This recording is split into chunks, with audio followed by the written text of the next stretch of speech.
ಸ್ಪಂದನ ವಾಹಿನಿಯ ಸಮಸ್ತ ವೀಕ್ಷಕರಿಗೆ ನಮಸ್ಕಾರ. ಹಾಗೆ ದೀಪಾವಳಿ ಹಬ್ಬದ ಹಾರ್ದಿಕ ಶುಭಾಶಯಗಳು. ದೀಪಾವಳಿ ಸಂಭ್ರಮದಲ್ಲಿ ಇವತ್ತು ನಮ್ಮೊಂದಿಗೆ ಮತ್ತೆ ಕಾಂತಾರದ ಇಬ್ಬರು ಅದ್ಭುತ ನಟರಿದ್ದಾರೆ. ಬನ್ನಿ ಅವರ ಜೊತೆ ಈ ನಮ್ಮ ದೀಪಾವಳಿ ಹಬ್ಬದ ಸಂಭ್ರಮವನ್ನು ಮತ್ತಷ್ಟು ಹೆಚ್ಚಿಸಿಕೊಳ್ಳೋಣ. ಕಾಂತಾರ ಈಗಾಗಲೇ ಏನು ಹೇಳುವಂಥದ್ದು ಎಲ್ಲ ಭಾಷೆಗಳಲ್ಲಿ ಪ್ಯಾನ್ ಇಂಡಿಯಾದಲ್ಲಿ ಭಾಷೆಗಳಲ್ಲಿ ಮೊದಲಿಗೆ ಆಗದೆ ಕನ್ನಡದಲ್ಲಿಯೇ ರಿಲೀಸ್ ಆಗಿ ಕನ್ನಡ ಭಾಷೆಯಿಂದ ಎಲ್ಲರ ಮನೆ ಮಾತಾಗಿ ಆನಂತರ ಬೇರೆ ಭಾಷೆಯಲ್ಲಿ ಏನು ಹೇಳುವಂಥದ್ದು ಡಬ್ ಆಗಿ ಹೆಗ್ಗಳಿಕೆ ಗಳಿಸಿಕೊಂಡಂತಹ ಕನ್ನಡದ ಅದ್ಭುತ ಸಿನಿಮಾ ಈ ಟೈಮಲ್ಲಿ ಟ್ರೆಂಡನ್ನೇ ಚೇಂಜ್ ಮಾಡಿದ ಒಂದು ಟ್ರೆಂಡ್ ಸೆಟ್ಟರ್ ಆದಂತಹ ಸಿನಿಮಾ. ಬನ್ನಿ ಈ ಸಿನಿಮಾದ ಅವರ ಜರ್ನಿ ಹೇಗಿತ್ತು, ಹಾಗೆ ಸಿನಿಮಾದಲ್ಲಿ ನಟಿಸಿದಂತಹ ಅವರ ಎಕ್ಸ್ಪೀರಿಯನ್ಸ್ ಹೇಗಿತ್ತು ಅಂತ ಕೇಳೋಣ. ನಾನು ಹೇಳಲೇಬೇಕು, ಯಾಕಂತಂದರೆ ಇವರು ಸಿನಿಮಾದಲ್ಲಿ ಈ ಕಾಂತಾರ ಸಿನಿಮಾ ಅವರಿಗೆ ಒಂದು ಒಳ್ಳೆ ವೇದಿಕೆ ಆಗಿದೆ. ಯಾಕಂತಂದರೆ ಕಳೆದ ಸಾಕಷ್ಟು ವರ್ಷಗಳಿಂದ ದಶಕಗಳಿಂದ ಅಂತಲೇ ಹೇಳಬಹುದು ರಂಗಭೂಮಿಯ ನಟರಾಗಿದ್ದುಕೊಂಡು ರಂಗಭೂಮಿಯಲ್ಲಿ ಹಲವಾರು ವರ್ಷ ಸಾಧನೆ ಮಾಡಿದಂತಹ ಇವರುಗಳು ಇದೀಗ ಕಾಂತಾರ ಅನ್ನುವಂತಹ ಒಳ್ಳೆಯ ಉತ್ತಮ ಚಿತ್ರದಿಂದ ಇನ್ನಷ್ಟು ಜನರನ್ನ ರೀಚ್ ಆಗಿದ್ದಾರೆ, ಇನ್ನಷ್ಟು ಜನರು ಗುರುತಿಸುವಂತೆ ಆಗಿದೆ ಅಂತ ಹೇಳ್ತಾ ಬನ್ನಿ ಇವತ್ತು ನಮ್ಮೊಂದಿಗಿದ್ದಾರೆ ಪೆರಡೂರು ಸತೀಶ್ ಆಚಾರ್ಯ ಅವರು. ಅವರನ್ನ ಕಾರ್ಯಕ್ರಮಕ್ಕೆ ಸ್ವಾಗತಿಸಿಕೊಳ್ತಾ ಇದ್ದೇನೆ. ಕಾರ್ಯಕ್ರಮಕ್ಕೆ ಆತ್ಮೀಯವಾದಂತಹ ಸ್ವಾಗತ. ನಮಸ್ಕಾರ. ಹಾಗೆ ನಮ್ಮೊಂದಿಗಿದ್ದಾರೆ ಉದಯ್ ಕುಮಾರ್ ಹಾಲಂಬಿ ಅವರು. ಸರ್, ನಿಮಗೂ ಕೂಡ ಕಾರ್ಯಕ್ರಮಕ್ಕೆ ಆತ್ಮೀಯವಾದಂತಹ ಸ್ವಾಗತ. ಸೊ ಮೊದಲಿಗೆ ನಿಮ್ಮಿಬ್ಬರಿಗೂ ದೀಪಾವಳಿ ಹಬ್ಬದ ಹಾರ್ದಿಕ ಶುಭಾಶಯಗಳು. ಹಾಗೆ ಕಾಂತಾರ ಸಿನಿಮಾ ಇಷ್ಟು ಸಕ್ಸಸ್ ಕಂಡಿದೆ, ಅದು ಒಂದು ಸಿನಿಮಾ ಹೇಗೆ ಗೆದ್ದದ್ದು ಅಂತ ಕೇಳಿದ್ರೆ ಕೇವಲ ಸಿನಿಮಾ ಗೆಲ್ಲದೆ ಅದರ ನಟರನ್ನು ಕೂಡ ಗೆಲ್ಲಿಸಿ ವೈಯಕ್ತಿಕವಾಗಿ ಕೂಡ ಎಲ್ಲರೂ ಗುರುತಿಸಲ್ಪಡ್ತಾ ಇದ್ದಾರೆ. ಸೊ ಅದಕ್ಕೆ ಕೂಡ ನಿಮ್ಮಿಬ್ಬರಿಗೂ ತುಂಬಾ ಕಂಗ್ರ್ಯಾಚುಲೇಷನ್ಸ್ ಹೇಳ್ತಾ ಶುಭಾಶಯಗಳನ್ನು ಹೇಳ್ತಾ ಇವತ್ತಿನ ಕಾರ್ಯಕ್ರಮವನ್ನು ಆರಂಭಿಸೋಣ. ಸೊ ಸರ್, ಮೊದಲಿಗೆ ಉದಯ್ ಕುಮಾರ್ ಸರ್ ಹತ್ರ ಕೇಳ್ತೇನೆ. ಈ ಕಾಂತಾರ ಸಿನಿಮಾ ನಿಮಗೆ ಆಫರ್ ಬಂದಾಗ ಅಥವಾ ಈ ಸಿನಿಮಾದ ಬಗ್ಗೆ ನಿಮಗೆ ಗೊತ್ತಾದಾಗ ಏನು ಫೀಲ್ ಆಗಿತ್ತು? ಅಂದ್ರೆ ಇಷ್ಟೊಂದು ಸಕ್ಸಸ್ ಇವತ್ತಿದು ಸಿನಿಮಾ ಕಂಡಿದೆ, ಇಷ್ಟೊಂದು ಏನು ಹೇಳುವಂಥದ್ದು ವಿಜೃಂಭಣೆಯಿಂದ ಎಲ್ಲರ ಮನೆ ಮಾತಾಗಿದೆ. ಸೊ ಇದರ ಬಗ್ಗೆ ನಿಮಗೆ ಗೊತ್ತಾದಾಗ ಅಥವಾ ನಿಮ್ಮನ್ನ ನೀವು ಬೇಕು ಸರ್ ಈ ಸಿನಿಮಾದಲ್ಲಿ ನೀವು ಆಕ್ಟ್ ಮಾಡಬೇಕು ಅಂದಾಗ ನಿಮ್ಮ ರಿಯಾಕ್ಷನ್ ಹೇಗಿತ್ತು? ತುಂಬ ಸಂತೋಷ ಆಯಿತು. ಅವರು ಮೊದಲಾಗಿ ಕರೆದು ಆಯ್ಕೆಯ ದಿನಗಳನ್ನು ನಿಧಾನವಾಗಿ ಹೇಳಿದ್ರು. ಅಂದರೆ ನಾನು ಕೂಡ ಅದಕ್ಕೋಸ್ಕರ ಇನ್ನೂ ಕರೀಲಿಲ್ಲ ಅಂತ ಒಂಥರ ಮನಸ್ಸೊಳಗೆ ನೋವಿದ್ದಿತ್ತು. ಕರೆದಾಗಂತೂ ಅದು ಆ ಸಂಭ್ರಮ ಅಥವಾ ಖುಷಿಯನ್ನು ಸಂತೋಷನ ಹೇಗೆ ವ್ಯಕ್ತ ಮಾಡಬೇಕು ಅಂತ ಹೇಳಲಿಕ್ಕಾಗಲಿಲ್ಲ. ಅನಂತರ ನಾವು ಏನು ಶೂಟಿಂಗ್ ಆಗ್ತಾ ಇರುವಾಗೆಲ್ಲ ಹಂತ ಹೋಗುವಾಗೆಲ್ಲ ಸಿನಿಮಾ ಒಂದು ಒಳ್ಳೆ ಹಂತಕ್ಕೆ ಬರ್ತಾ ಇದೆ ಅಂತ ಅನ್ನುವ ಅನಿಸಿಕೆ ಕೂಡ ನಮ್ಗೆ ಬರ್ತಾ ಇದ್ದಿತ್ತು. ಅದು ಸತ್ಯ ಆಯಿತು. ಸೊ ಖಂಡಿತವಾಗಿ ನನಗೆ ಇನ್ನೂ ಕೂಡ ನಿಮ್ಮ ಮುಖ ನೋಡಿದಾಗ ನೆನಪಾಗುವಂಥದ್ದು ಕಿಶೋರ್ ಸರ್ ಅದು ಇಳಿದುಕೊಂಡು ಬರುವಾಗ ಒಂದಷ್ಟು ಏನು ಹೇಳುವಂಥದ್ದು ಅಲ್ಲಿ ಗಡಿಕಲ್ಲನ್ನು ಹುಡುಕಿ ಅವರು ಅಳತೆ ಮಾಡುವಾಗ ನೀವು ಅವರ ಹಿಂದೆ ಓಡಿಕೊಂಡು ಬರ್ತೀರಿ. ಆ ಒಂದು ಮುಖದಲ್ಲಿ ಕೂಡ ಅಷ್ಟು ಎಂತ ಹೇಳುದು ನಮ್ಮದೇ ಊರನ್ನ ಈಗ ಕಿತ್ಕೊಳ್ತಾ ಇದ್ದಾರೆ ಅನ್ನುವಂತಹ ಒಂದು ಭಾವನೆ ನಿಮ್ಮ ಮುಖದಲ್ಲಿತ್ತು. ಸೊ ಆ ಪಾತ್ರವನ್ನ ಮಾಡುವಾಗ ನಿಮಗೆ ಹೇಗೆ ಅನ್ಸಿತ್ತು? ಅಂದ್ರೆ ಈಗ ನಮ್ಮದೇ ಜಾಗವನ್ನ ನಮ್ಮದೇ ಊರನ್ನ ಯಾರೋ ಕಿತ್ತುಕೊಳ್ತಿದ್ದಾರೆ ಅಥವಾ ನಾವಿದ್ದಂತಹ ಜಾಗವನ್ನೇ ಯಾರೋ ತಗೊಳ್ತಾ ಇದ್ದಾರೆ, ಆ ಭಾವನೆ ಎಲ್ಲ ಹೇಗೆ ಸರ್? ಹೇಗೆ ಹೇಳೋದು ಗೊತ್ತಾಗೋದಿಲ್ಲ. ಅಂದರೆ ಬಹುಶಃ ಆ ಕಲಾದೇವಿ ನನ್ನೊಳಗೆ ಹೊಕ್ಕು ಅದನ್ನು ಮಾಡಿಸಿದ್ದಾಳೆ ಅನಿಸುತ್ತೆ. ಯಾಕಂದ್ರೆ ಇದಂತಲ್ಲ, ಯಾವುದೇ ಇದ್ದಿದ್ರು ಕೂಡ ನನಗೆ ಆ ಒಂದು ನೀವು ಕೊಟ್ಟ ಪಾತ್ರ ಯಾವುದೇ ಇರಲಿ ಅದ್ರ ಒಳಗೆ ನಾನು ತಲ್ಲೀನಾಗುವಾಗ ದೇವಿ ಮಾಡ್ತಾ ಇದ್ದಾಳೆ. ಅದರಿಂದ ಆ ಥರ ಭಾವನೆಗಳು ಹೊರಗಡೆ ಪ್ರಕಟ ಆಗ್ತಾ ಇದೆ ಅಂತ ಹೇಳ್ಬೋದು. ಸರಿ, ಸತೀಶ್ ಸರ್, ನೀವು ಲೀಲಾ ಅವರ ತಂದೆಯ ಪಾತ್ರವನ್ನ ಮಾಡಿದಿರಿ. ಆ ಸಾಂಗ್ ಅಲ್ಲಿ ಕೂಡ ಬಹುಶಃ ನಾನು ಫಸ್ಟ್ ನೋಡಿದಾಗ ನನಗೆ ಸರಿಯಾಗಿ ಗೊತ್ತಾಗ್ಲಿಲ್ಲ. ಒಂದು ಗಡ್ಡ ಆಗಿರಬಹುದು, ಆ ಒಂದು ಲುಕ್ ಆಗಿರಬಹುದು, ಈಗ ಕಂಪ್ಲೀಟ್ ಡಿಫ್ರೆಂಟ್ ಅಂದ ಕೂಡಲೇ ಖಂಡಿತವಾಗಿ ನೀವು ಆ ಪಾತ್ರಕ್ಕೆ ಸಾಕಷ್ಟು ಹೋಮ್ ವರ್ಕ್ ಅನ್ನ ಅಥವಾ ಆ ಪಾತ್ರಕ್ಕಾಗಿ ನೀವು ಒಂದಷ್ಟು ಏನು ಹೇಳುವಂಥದ್ದು ಸಿದ್ಧತೆಗಳನ್ನ ಮಾಡಿಕೊಂಡಿರ್ತೀರಿ. ಆ ಲೀಲಾನ ಪಾತ್ರ ಮಾಡುವಾಗ, ಒಂದು ಹೀರೋಯಿನ್ನ ತಂದೆಯ ಪಾತ್ರ ಅಂತ ಮಾಡುವಾಗ ಎಷ್ಟು ಪೂರ್ವ ಸಿದ್ಧತೆಗಳು ಎಷ್ಟಿತ್ತು?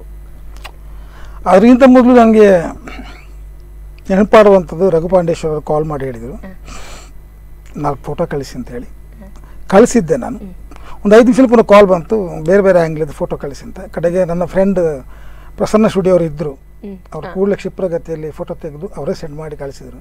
10 ನಿಮಿಷದಲ್ಲಿ ಕಾಲ್ ಬಂತು, ನೀವು ನಾಳೆ ಕುಂದಾಪುರಕ್ಕೆ ಬನ್ನಿ ಅಂತ. ಪ್ರಾಯಶಃ ನನ್ನ ಎಷ್ಟು ವರ್ಷದ ರಂಗಭೂಮಿಯ ಜರ್ನಿಯಲ್ಲಿ ನನಗೆ ದೇವರು ಪ್ರತ್ಯಕ್ಷ ಆದರು ಅಂತ ನಾನು ಹೇಳ್ತೇನೆ. ಅಲ್ಲಿ ಹೋಗೋಗಲೇ ರಿಷಬ್ ಸರ್ ಪ್ರತ್ಯಕ್ಷ ಆದರು. ನನಗೆ ಬಹಳ ಖುಷಿ ಕೊಟ್ಟದ್ದು. ಯಾಕಂದರೆ ರಂಗಭೂಮಿಯಲ್ಲಿ ನನ್ನ ವೈಯಕ್ತಿಕ ಅಭಿಪ್ರಾಯ ಏನೋ ಒಂದು 2-3 ನಾಟಕ ಮಾಡಿದ ಮೇಲೆ ನಮ್ಮಲ್ಲಿ ಒಂದು ಅಹಂ ಒಳಗಿಂದ ಇರ್ತದೆ. ಆದರೆ ಅಂಥ ಅದ್ಭುತ ನಟ ಒಬ್ಬ ನಮ್ಮಂಥ ಗ್ರಾಮೀಣ ಪ್ರದೇಶದಲ್ಲಿ ರಂಗಭೂಮಿ ಕಲಾವಿದರನ್ನು ಕರೆಸಿ ಅವರು ಆ ಮಾತನಾಡುವಂಥ ರೀತಿ, ಅವರ ಮುಖದಲ್ಲಿರುವಂಥ ನಸುನಾಗಿ ಇವತ್ತು ಮಾಸಿ ಹೋಗಲಿಲ್ಲ. ಅವ್ರು ಕೇಳಿದ ಎರಡೇ, ಯಾವ ಊರು ಏನು ಹೆಸರು ಅಂತ. ಅದು ಇವತ್ತಿಗೆ ಹೋಗಲಿಕ್ಕೆ ಸಾಧ್ಯವಿಲ್ಲ. ಅಷ್ಟು ಒಂದು ಮನೆಯವರಿಗೆ ತಾಯಿ ಒಂದು ಮಗು ಯಾವ ಥರ ಪ್ರೀತಿ ಕೊಡ್ತಾ ಆ ಥರವಾಗಿ ಅವರನ್ನು ಫಸ್ಟ್ ಟೈಮ್ ನನಗೆ ಕೇಳಿರ್ಬೋದು, ಬಟ್ ನೋಡಿದ್ದವರು ಪ್ರಥಮದಲ್ಲಿ ಕರೆಸಿದ್ರು.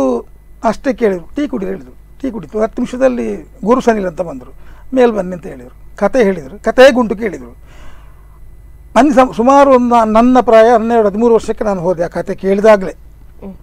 ಅದು ಇವಾಗಲೂ ನನ್ನ ಮನಸ್ಸಲ್ಲಿ ಹೊಡಿತಾ ಉಂಟು. ಆಯಿತು, ಮರುದಿವಸ ಬರಬೇಕು ಹೇಳಿ ನಾನು ಹೋದೆ. ಆಮೇಲೆ ಪ್ರಕಾಶ್ ತುಮ್ಮನಾಡು ಹೇಳಿದರು, ಕತೆ ಹೇಳಿದಾರಲ್ಲ. ಹೌದು ಸರ್ ಹೇಳಿದೆ ನಾನು. ಹಾಗಾದರೆ ಒಂದು 2-3 ವರ್ಕ್ಶಾಪೆಲ್ಲ ಮಾಡಿದರು. ಗುರು ಸನಲ್ಲಿ ಪೂರ ಕೂಡಲೇ ಬಂದರು. ನೀವು ಗಡ್ಡ ಕಟ್ಟಿಗೆ ಮಾಡಬಾರ್ದು, ಬಿಡಬೇಕಂತ ಹೇಳಿದ್ರು. ನನಗೆ ಆಶ್ಚರ್ಯ ಆಯಿತು. ನಾನು ಬಿಟ್ಟವನೇ ಅಲ್ಲ. ಆದರೆ ನಾವೊಬ್ಬರಿಗೆ ಅರ್ಪಿಸಿದ ಮೇಲೆ, ನಾವು ಒಪ್ಪಿದ ಮೇಲೆ ಅವರಿಗೆ ನಾವು ಯಾವ ರೀತಿಯಾದಂಥ ಕೊಡಬೇಕು ಅದನ್ನು ನಾವು ಕೊಡಲಿಕ್ಕೆ ನಾವು ಕೊಡಬೇಕು. ನಾವು ಕಲಾವಿದರಾಗಿ ಕೊಡಬೇಕು ನಾವು. ಆಯ್ತು ಹೇಳಿದೆ ನಾನು. ಆಯ್ತಲ್ಲ, ಅಷ್ಟೇ ಹೇಳಿದೆ. ಅಷ್ಟೇ ನನಗೂ ಮತ್ತೆ ಫೋನ್ ಬಂತು. ಫೋನ್ ಬಂದ ಮೇಲೆ ಅವ್ರು ಹೇಳಿದರು, ಹೀರೋಯಿನ್ ಅಪ್ಪ ಅಂತ. ನನಗೊಂದು ತುಂಬ ಖುಷಿ ಕೊಟ್ಟ ವಿಷಯ ಅಂತ ಹೇಳಿದರೆ, ಇಂಥ ಒಬ್ಬ ನಿರ್ದೇಶಕ ನನ್ನ ಪ್ರಕಾರದಲ್ಲಿ ರಂಗಭೂಮಿಯಲ್ಲಿ ನಮಗೆ ಆ ಕಾಲದ ಘಟ್ಟದಲ್ಲಿ ಸಿಕ್ಕಿದ್ರೆ ಪ್ರಾಯಶಃ ಇವತ್ತಿಗೊಂದು 50-100 ಸಿನಿಮಾ ಆಗಿರ್ಬೋದು. ಒಳ್ಳೆ ಹೃದಯವಂಶ. ಅವರನ್ನು ನಾನು ಇಲ್ಲಿ ಹೊಗಳ್ತಾ ಇಲ್ಲ, ಖಂಡಿತ ಇಲ್ಲ. ಒಳ್ಳೆ ಹೃದಯವಂತ ಮನುಷ್ಯ. ಯಾರನ್ನೂ ಕೂಡ ಮೇಲು ಕೀಳು ನೋಡದೆ ನಮ್ಮನ್ನಷ್ಟು ಪ್ರೀತಿಯಿಂದ ಅಪ್ಪಿಕೊಂಡು ಅವರು ಹೇಗೆ ನಂಬಿದ್ದಾರೆ ಗೊತ್ತಿಲ್ಲ, ಅಂಥ ದೊಡ್ಡ ಪಾತ್ರ ಕೊಟ್ಟು ಪ್ರಾಯಶಃ ನಾವು ಮಾಡಿದ್ದು ಅಲ್ಲ, ನಮ್ಮೊಳಗೆ ಅವರು ಪರಾಕಾಯ ಪ್ರವೇಶ ಆಗಿ ಅವರ ಕಾಂತಾರ ಪಿಕ್ಚರ್ ಯಾವ ಥರ ಬೇಕು ಆ ಥರವನ್ನು ನಿರ್ಮಿಸಿಕೊಂಡಿದ್ದಾರೆ ಅಂತ ನಾನು ಹೇಳ್ತೇನೆ. ಖಂಡಿತವಾಗಿಯೂ. ಅಂದರೆ ಈಗ ಸಿಂಗಾರ ಸಿರಿಯ ಸಾಂಗನ್ನು ಆಗಲೇ ಹೇಳಿದೆ, ನೀವು ಫಸ್ಟಲ್ಲಿ ಕಾಣ್ತೀರಿ. ಸೊ ಈಗ ಸಾಂಗ್ ಶೂಟಿಂಗ್ ಅಂತ ಅಂದ ಕೂಡಲೇ ಹೆಚ್ಚಾಗಿ ಈಗ ಸಾಂಗ್ ಶೂಟಿಂಗ್ ಅಥವಾ ರೊಮ್ಯಾಂಟಿಕ್ ಸಾಂಗ್ ಅಂದ ಕೂಡಲೇ ಖಾಲಿ ಹೀರೋ ಹೀರೋಯಿನನ್ನು ತೋರಿಸುವಂಥದ್ದು. ಆದರೆ ಇಲ್ಲಿ ಸಾಂಗಲ್ಲಿ ಕೂಡ ನೀವು ಒಂದಷ್ಟು ಕಡೆ ಕಾಣ್ತೀರಿ, ಅಥವಾ ಒಂದು ಊರಿನ ಜನರನ್ನೆಲ್ಲರನ್ನ ತೋರಿಸ್ತಾರೆ. ಸೊ ಆ ಸಮಯದ ಶೂಟಿಂಗ್ಗಳು ನಾನು ಸರ್ ಹತ್ರನೂ ಕೇಳಿದಾಗ ಶೂಟಿಂಗ್ ಟೈಮ್ ಹೇಗಿತ್ತು ಅಂತ. ಸೊ ನೀವು ಆಗ ಶೂಟಿಂಗ್ ಟೈಮಲ್ಲಿ ಹೇಗೆ ಎಲ್ಲವನ್ನ ಶೂಟ್ ಮಾಡ್ತಿದ್ರು? ಅಂದರೆ ಕೆಲವೊಮ್ಮೆ ರೀಟೇಕ್ಸ್ ಆಗಿರಬಹುದು, ಒಂದು ಸುಮಾರು ಟೇಕ್ ಆಗಿರಬಹುದು. ಸೊ ಆ ಟೈಮಲ್ಲಿ ನಿಮ್ಮ ಎನರ್ಜಿ ಹೇಗಿರ್ತಿತ್ತು? ಡೈರೆಕ್ಟರ್ ಅಂದರೆ ರಿಷಬ್ ಸರ್ನ ಎನರ್ಜಿ ಹೇಗಿರ್ತಿತ್ತು? ಉಳಿದವರೆಲ್ಲರ ಎನರ್ಜಿ ಹೇಗಿರ್ತಿತ್ತು ಸರ್? ಟೋಟಲ್ ಕಾಂತಾರದ ಟೀಮೇ ಒಂಥರ ಬ್ಯೂಟಿಫುಲ್. ಅದರಲ್ಲೂ ರಿಷಬ್ ಸರ್ ಅಂತ ಎನರ್ಜಿ ಪ್ರಾಯಶಃ ನಾನು ಇಲ್ಲಿ ನೋಡಲಿಕ್ಕಿಲ್ಲ. ನಾನು ಅದೇ ಹೇಳಿದಲ್ವ, ಆ ಬೈಕಿನ ಸೀನಲ್ಲಿ ನನಗೆ ಎಂಥದೂ ಹೇಳಲಿಲ್ಲ ಅವ್ರು. ನನಗೆ ಇವತ್ತಿಗೂ ಆಶ್ಚರ್ಯ ಉಂಟು. ನನಗೆ ಡ್ರೆಸ್ ಕೊಟ್ಟರು, ಸಣ್ಣ ಕೂತ್ಕೊಂಡು ಹೇಳಿದರು. ನಾನು ಮತ್ತೆ ಹಿಂದೆ ತಿರುಗಿ ನೋಡಲೇ ಇಲ್ಲ. ನನಗೆ ಕೂತು ಮೇಲೆ ಆ ಡೈಲಾಗ್ ಉಂಟು ಗೊತ್ತಾದ್ದು. ಮತ್ತೆ ನನಗೆ ಇವತ್ತಿಗೆ ಆಶ್ಚರ್ಯ ಆಗ್ತಾ ಉಂಟು. ನನಗೇನು ಹೇಳಿಲ್ಲ ಅವ್ರು. ಕೂತ್ಕೊಂಡ್ಬಿಟ್ಟೆ ನಾನು. ನನ್ನ ಎಂತ ರಂಗಭೂಮಿ ಅನುಭವ ಕೂತ್ಕೊಂಡ್ಬಿಟ್ಟೆ. ಮತ್ತೆ ಏನು ಅಂತ ಕೇಳಲಿಲ್ಲ. ಒಂದು 2-3 ಟೇಕಲ್ಲಿ ಟೇಕ್ ಆಯ್ತು. ನಾನು ಅದನ್ನು ಹೇಳಿದ್ದು, ನಮ್ಮೊಳಗೆ ಅವರು ಇದ್ದು ಅವರ ಪಾತ್ರಕ್ಕೆ ಯಾವ ರೀತಿ ಬೇಕು ಅವರಿಗೆ ಯಾವ ರೀತಿ ಬೇಕು ಅವರು ಆ ಥರ ಮಾಡಿಸಿಕೊಂಡಿದ್ದಾರೆ. ನಿಜವಾಗಿ ಮೆಚ್ಚುವಂಥದ್ದು. ನಿಮ್ಮ ಫಸ್ಟ್ ಸೀನ್ ಶೂಟ್ ಆದದ್ದು ಯಾವುದು? ಫಸ್ಟ್ ಸೀನ್ ಶೂಟ್ ಆದ್ದು ಆ ಮನೆಯೊಳಗೆ ಬರುವಂಥ ದೃಶ್ಯ. ಅಲ್ಲಿ ನಾನು ಮಾತ್ರ ಸ್ತಬ್ಧ ಆಗಿಬಿಟ್ಟೆ. 3-4 ಡೈಲಾಗ್ ಎಲ್ಲ ಉಂಟು. ಅಂಥ ಒಬ್ಬ ಮೇರು ನಟ ನೋಡಿ ಎದುರಿಗೆ ನಾನು ನಿಂತಾಗ ನನಗೆ ಮಾತೇ ಬರಲಿಲ್ಲ.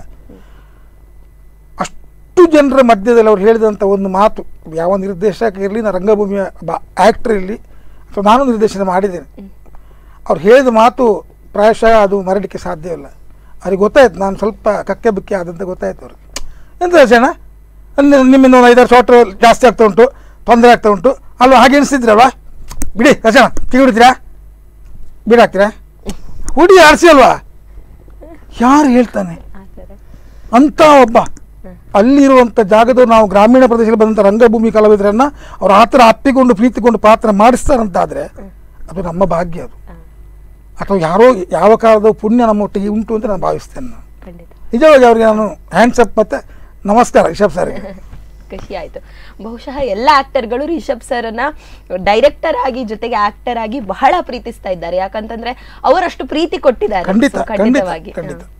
ಸರ್ ನಿಮ್ಮ ಹತ್ರ ಕೇಳುದಂತಾದ್ರೆ ಈಗ ಒಂದಷ್ಟು ಜನರ ಒಂದಷ್ಟು ಹಳ್ಳಿಯ ಕತೆ ಇದೆ, ಒಂದಷ್ಟು ಏನು ಹೇಳುವಂಥದ್ದು, ಅಲ್ಲಿ ಆಗುವಂತಹ ಒಂದು ಕಾಮಿಡಿಗಳಿರಬಹುದು, ಅಥವಾ ಅಲ್ಲಲ್ಲಿ ಆಗುವಂತಹ ಒಂದು ಜಗಳಗಳಿರ್ಬೋದು, ಅಥವಾ ಈ ಕಂಬಳ ಸೀನ್ಗಳು, ಸೊ ಅಂಥದ್ದೆಲ್ಲ ಆಗುವಾಗ ನೀವು ಫಸ್ಟ್, ಈಗ ನಾನು ಇವರಿಗೆ ಕೇಳಿದೆ, ನಿಮ್ಮ ಫಸ್ಟ್ ಸೀನ್ ಶೂಟ್ ಆದದ್ದು ಯಾವುದು? ನನ್ನ ಮೊದಲ ಸೀನು ಅದೇ ಕಂಬಳದ ಸೀನ್.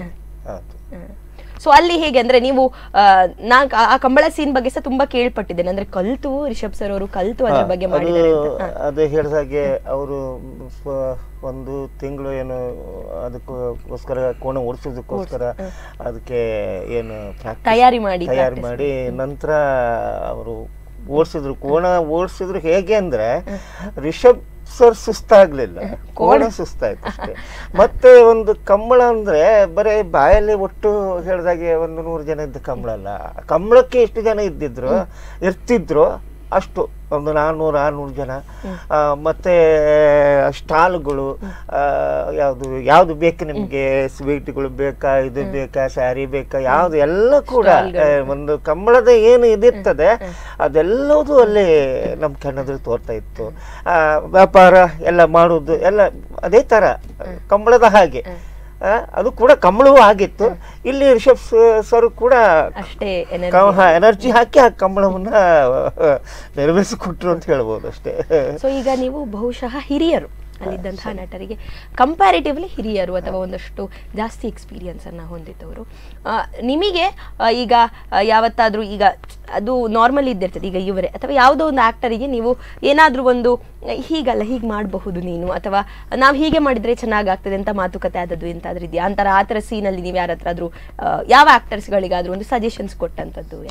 ಇಲ್ಲ, ಯಾಕಂದ್ರೆ ರಿಷಬ್ ಅವರೇ ಜವಾಬ್ದಾರಿ ಹೊತ್ತು ಕೆಲಸ ಮಾಡ್ತಿದ್ರು. ಹಾಗಿರುವಾಗ ನಾವು ಮತ್ತೆ ಹಾಗೆ ಮಾಡುವ ಸರಿಯಲ್ಲ. ಯಾಕಂದ್ರೆ ನಮಗಿಂತಲೂ ಅದನ್ನಂದ್ರೆ ಅವರು ಅರ್ಧ ಕುಡಿದು ನಂತರ ಅದನ್ನ ಪ್ರಯೋಗಕ್ಕೆ ತಂದಿದ್ದಲ್ಲ. 2 ವರ್ಷಗಳ ಆ ಕೊರೋನಾ ಸಂದರ್ಭದಲ್ಲಿ ಅವರೇ ಹೇಳ್ತಿದ್ರು, ನಾನು ಮನೇಲಿದ್ದಾಗ ಅಥವಾ ಅದಕ್ಕೆ ಬೇಕಾದ ತಯಾರಿಯನ್ನು ಯಾವ ತರ ಮಾಡ್ಕೊಳ್ಬೇಕು 2 ವರ್ಷದಲ್ಲ ನಾನು ಮಾಡ್ಕೊಂಡಿದ್ದೆ ಅಂತ. ಅದೆಲ್ಲವೂ ಕೂಡ ಅವ್ರ ಹತ್ರ, ಅದು ಏನು ಔಷಧಿಗಳೆಲ್ಲ ಅವ್ರ ಹತ್ರ ಇದ್ದಿತ್ತು. ಅದರಿಂದ ಯಾವ ನಟರ ಯಾವುದೇ ಒಂದು ನಟನಿಗೂ ಕೂಡ ನಾವೇ ಆಗಲಿ ನಮ್ಮ ನಿರೀಕ್ಷೆಗಳಲ್ಲಿ ಬೇಕಾಗಿರಲಿಲ್ಲ, ಅಥವಾ ನಾವು ಅದಕ್ಕೆ ಏನೋ ಒಂದು ಹೇಳೋದು ಕೂಡ ಅಷ್ಟು ಸಮಂಜಸ ಸಹಿತ ಅನಿಸ್ತಿರ್ಲಿಲ್ಲ. ಅದು ಯಾಕಂದ್ರೆ ಅವರೇ ಮಾಡ್ತಿದ್ರು.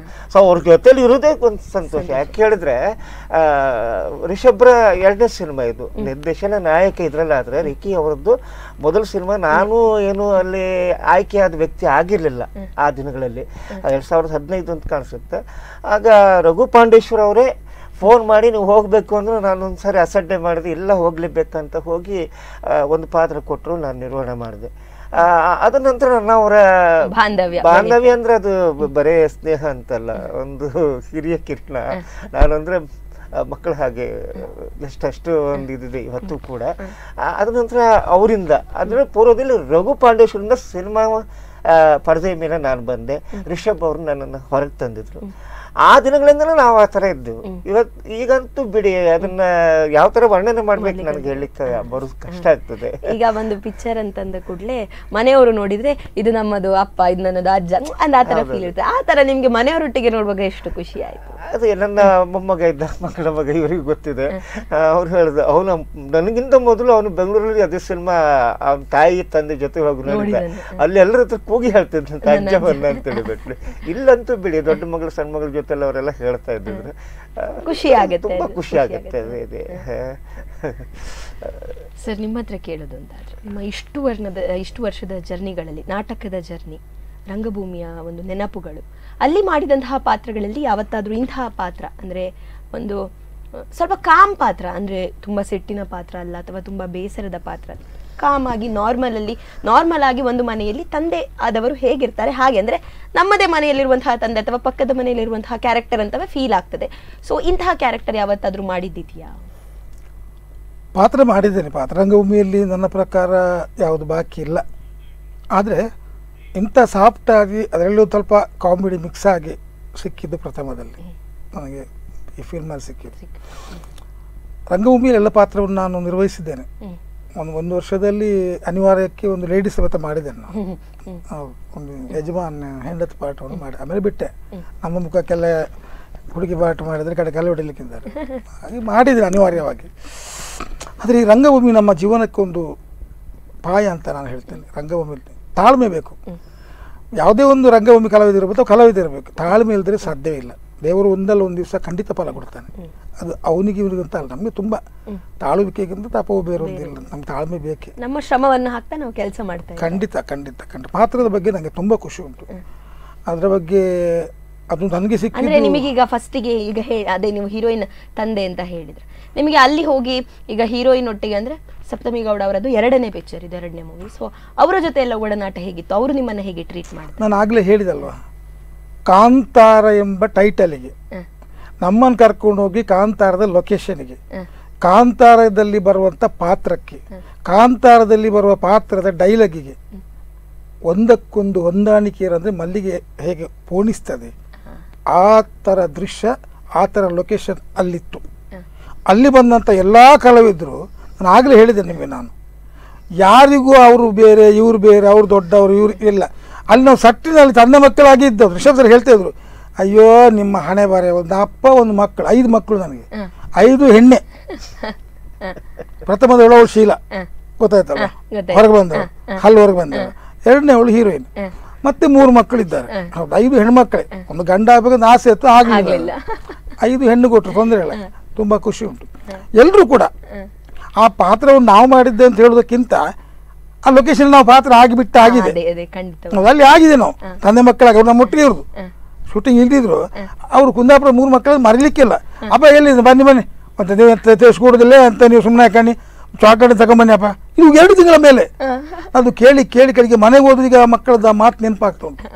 ಅವ್ರು ಫೋನ್ ಮಾಡಿದ್ರೆ ಹಾಗೆ ಮಾತಾಡೋದು, ಎಂತ ಸಸ್ಯನಂತಲ್ಲ ಅಪ್ಪ, ಹೆಂಗಿದ್ರೆ ಮನೆಗಿದ್ರೆ ಅವ ಅಂಗಡಿ ಹೆಂಗಿದ್ರೆ ಎಂತ ಮಾಡ್ತಾಯಿದ್ರಿ, ನಮ್ಮಲ್ಲಿ ಮರ್ತು ಬಿಟ್ರೆ ಅದೆಲ್ಲ ಪೂರ್ವ ಜನ್ಮದಂತ ಆಗಿರ್ಬೋದು, ಗೊತ್ತಿಲ್ಲ ನನಗೆ. ಆ ಮಕ್ಕಳು ಕೊಟ್ಟಂತ ಪ್ರೀತಿ ಅನ್ನೋದು ಮರೀಲಿಕ್ಕೆ ಸಾಧ್ಯವಿಲ್ಲ, ಖಂಡಿತ. ಅಂದ್ರೆ ಇವ್ರದ್ದು ಒಂದು ಕುಟುಂಬ ಅಷ್ಟೇ ಅಲ್ಲ, ಕಾಂತಾರ ಕುಟುಂಬ. ಯಾಕಂದ್ರೆ ಅಲ್ಲಿ ನಾವೆಲ್ಲ ಇದ್ದ ರೀತಿ ಅಂದ್ರೆ ಪ್ರತಿಯೊಂದು ಸನ್ನಿವೇಶಗಳು ಈಗಲೂ ನೆನಪಾಗ್ತಾ ಇದೆ. ನಿನ್ನೆ ನಾವು ಮಂಗಳೂರಲ್ಲಿ ಸೇರಿದ್ದು ಕೂಡ ಅದೆಲ್ಲ ಏನು ಕಳೆದು ಹೋದ ಒಂದು ಚಿನ್ನವೇ ಸಿಕ್ಕಿದ ಹಾಗೆ ಅಷ್ಟು ಒಂದು ಇದು. ಅದನ್ನ ಬರ್ಸ್ಬಿಟ್ಟು ಬಹಳ ಕಷ್ಟ ಇದೆ, ಅನಿಸ್ತಾ ಇದೆ. ಬರುವಾಗಂತೂ ನನಗೆ ಕಣ್ಣಂಚಲ್ಲಿ ನೀರು ಸಹಿತ ಬಂದಿತ್ತು, ಯಾಕೋ ಏನೋ ಗೊತ್ತಿಲ್ಲ. ಅಷ್ಟು ಖುಷಿ. ಸೊ ಈಗ ಲೊಕೇಶನ್ ಅಲ್ಲಿ ಕೆಲವು ಹೆಚ್ಚಿನ ಮನೆಗಳು ಲೊಕೇಶನ್ಗೋಸ್ಕರ ಹಾಕಿದಂತಹ ಮನೆಗಳು. ಸೊ ಆ ಮನೆಗಳನ್ನ ನೋಡುವಾಗ ನಿಮಗೆ ಹೇಗೆ ಅನ್ಸಿತ್ತು? ಅಂದ್ರೆ ನೋಡಿದ ಕೂಡಲೇ ಹೇಳ್ಬಹುದಾ ಇದು ಲೊಕೇಶನ್ ಮನೆ, ಅಥವಾ ಅಯ್ಯೋ ಇದು ಲೊಕೇಶನ್ ಅಂತ ಗೊತ್ತೇ ಆಗ್ಲಿಲ್ಲ, ಆ ತರ ಹೇಗೆ ಅನ್ಸಿತ್ತು? ನಾನು ಹಾಗೆ ಹೇಳಿದ್ರು ನಿಮಗೆ, ಆ ಲೊಕೇಶನ್ಗೆ ಪಾದ ಇಟ್ಟು ಕೂಡಲೇ ನನ್ನ ಪ್ರಾಯ 12-13 ವರ್ಷ ಆಗಿತ್ತು. ನಾನು ಲೊಕೇಶನ್ ನೋಡಿದ್ದೇನೆ, ಅಂಥ ಮನೆಯಲ್ಲಿ ನಾನು ಬದುಕಿದ್ದೇನೆ, ಅಂಥ ಜನ್ರೇಷನ್ ನಾನು ಬದುಕಿದ್ದೆ, ನಂಗೆ ಗೊತ್ತುಂಟು. ನಾನು ಡೈರೆಕ್ಟ್ ಆ ಫೀಲಿಂಗ್, ನನ್ನ ಮನೆಯದ್ದೆಲ್ಲ ಮರೆತು ಬಿಟ್ಟಾಗಿದೆ. ಆ ಮನೆ ಇರ್ಬೋದು, ಆ ಹರಿಯುವಂಥ ಹಳ್ಳ ಇರ್ಬೋದು, ಅಲ್ಲಿರುವಂಥ ಮನುಷ್ಯರು ಇರ್ಬೋದು, ಅಲ್ಲಿರುವಂಥ ಕಲ್ಚರ್ ಇರ್ಬೋದು, ಅದು ಅಲ್ಲಿಗೆ ಸಟ್ಟಾಗಿ ಆಗಿದೆ. ಇನ್ನು ಪುನಃ ಮರುಕಳಿಸಲು ಸಾಧ್ಯವಿಲ್ಲ. ಅದು ನಾನು ಅದನ್ನು ಹೇಳಿದ್ದು. ಯಾಕೆಂತ ಇದರಲ್ಲಿ ಒಂಥರ ಮಾರಲ್ ಕರೇಜ್ ಇದೆ ಕಥೆಯಲ್ಲಿ, ಸುಮ್ಮನೆ ಸಿನಿಮಾ ಅಲ್ಲ ಇದು. ಸಣ್ಣ ಒಂದು ವಿಷಯ ಹೇಳ್ತೇನೆ ನೋಡಿ. ಒಂದು ಹುಡುಗಿಗೆ ಅಥವಾ ಒಂದು ಹೆಣ್ಣಿಗೆ ಒಂದು ಮೂಗುತ್ತಿಗೆ ಚುಚ್ತಾರೆ ಅಲ್ವಾ, ಇದು 2 ಚುಚ್ಚಿದ್ದಾರೆ ನೋಡಿ. ಅದರ ಅರ್ಥ ಎಂಥದ್ದು? ನಮ್ಮ ಜೀವನದ ಬೆಳವಣಿಗೆ, ನಮ್ಮ ಸಂಸ್ಕಾರ, ನಮ್ಮ ಸಂಸ್ಕೃತಿ, ನಮ್ಮ ಹಿರಿಯರು ಕೊಟ್ಟಂಥ ಬಳುವಳಿ, ಅದು ಸೂಕ್ಷ್ಮವಾದ ವಿಷಯ. ಅದು ಹೆಣ್ಣು ಹೀಗೆ ಇರಬೇಕು, ಈ ಥರದಲ್ಲಿ ಬದುಕಬೇಕು, ಹೀಗೆ ಇರಬೇಕೆಂಬ ನೆನಪನ್ನು ಮಾಡಿಕೊಟ್ಟ ಅತ್ಯಮೂಲ್ಯವಾದಂಥ ಒಂದು ನನ್ನ ಮಗಳ ಪಾತ್ರ ಖುಷಿ ಕೊಟ್ಟಿದೆ ನನಗೆ. ಇವತ್ತಿಗೂ ನೆನಪಾಗ್ತಾ ಉಂಟು. ನಾವು ಯಾವ ಮಕ್ಕಳು ಹೇಳ್ತೀವಿ, ನಮ್ಮ ಮಕ್ಕಳು ನಮಗೆ ಕೇಳೋದಿಲ್ಲ. ಪುನಃ ನೆನಪಿಸಿದ್ದು ಈ ಪಿಕ್ಚರ್ ಅಂತ ಆದರೆ ಹಾಗಿದ್ರೆ ನಮ್ಮ ಯೋಗ ಅಲ್ವಾ ಇದು? ಅಂತಹ ಇದು ಒಂದು ವಿಷಯ ಆದ್ರೆ ಅಂತಹ ಎಷ್ಟೋ ಉಂಟು. ಕಿಶೋರ್ ಸರ್ ಬಗ್ಗೆ ಹೇಳಲೇಬೇಕು. ಎಲ್ರಿ ಇಡೀ ಪ್ರಪಂಚದಲ್ಲಿ ಕಿಶೋರ್ ಸರ್ ಅಂತ ಗೊತ್ತುಂಟು. ಪಂಚಭಾರತ ಅವರೊಬ್ಬ ಆಕ್ಟರ್, ಅವರು ಅತೀ ಮೇಲೆ ಇದ್ದಾರೆ ಅವರು. ನೀವು ಯಾರೂ ನಂಬಲಿಕ್ಕಿಲ್ಲ. ನಿಖಿಲ್ ನಾನು ಹೊಗಳ್ತೆ ಅಂತ ಹೇಳ್ತೀರಲ್ವ, ಅಂತ ಒಬ್ಬ ಮೇರು ನಟ ಅವ್ರು ನಮ್ಮೊಟ್ಟಿಗೆ ಹಾಡಾಡ್ತಾ ಇದ್ದಾರೆ. ನಮ್ಮೊಟ್ಟಿಗೆ ಹೇಳಲಿಕ್ಕಿಲ್ಲ. ಬಂದರೆ ಸರ್ ಕೂತ್ಕೊಳ್ಳಿ ಕೂತ್ಕೊಳ್ಳಿ ಕೂತ್ಕೊಳ್ಳಿ, ಅವ್ರು ಅಲ್ಲಿ ಬಜ್ಜಲ್ಲಿ ಕೂತ್ಕೊಳ್ತಿದ್ರು. ಯಾರೋ ಹೇಳಿದ್ರೆ ಅಂತ ನಾವು ಟೆಂಪೋದಲ್ಲಿ ಶೂಟಿಂಗ್ ಮುಗಿಸಿ ಹೋಗುವಾಗ ತುಂಬ ಅಂತ್ಯಾಕ್ಷರಿ ಆಗ್ತದೆ, ಅದು ಮಾಡ್ತಾರೆ, ತುಂಬ ಎಂಜಾಯ್ ಮಾಡ್ತಾರೆ ಅಂತ. ಮರುದಿವಸ ನಾವು ಶೂಟಿಂಗ್ ಮುಗಿಸಿ ಟೆಂಪ ನಾವು ಕೂತ್ಕೊಂಡಿದ್ದೆ, ಇವರು ಟೆಂಪಗೆ ಹತ್ತಾ ಇದ್ದಾರೆ. ಸರ್ ನೀವು ಯಾಕೆ ಬರಬಾರ್ದಾ? ಸರ್ ಆಗಲ್ಲ ಬನ್ನಿ.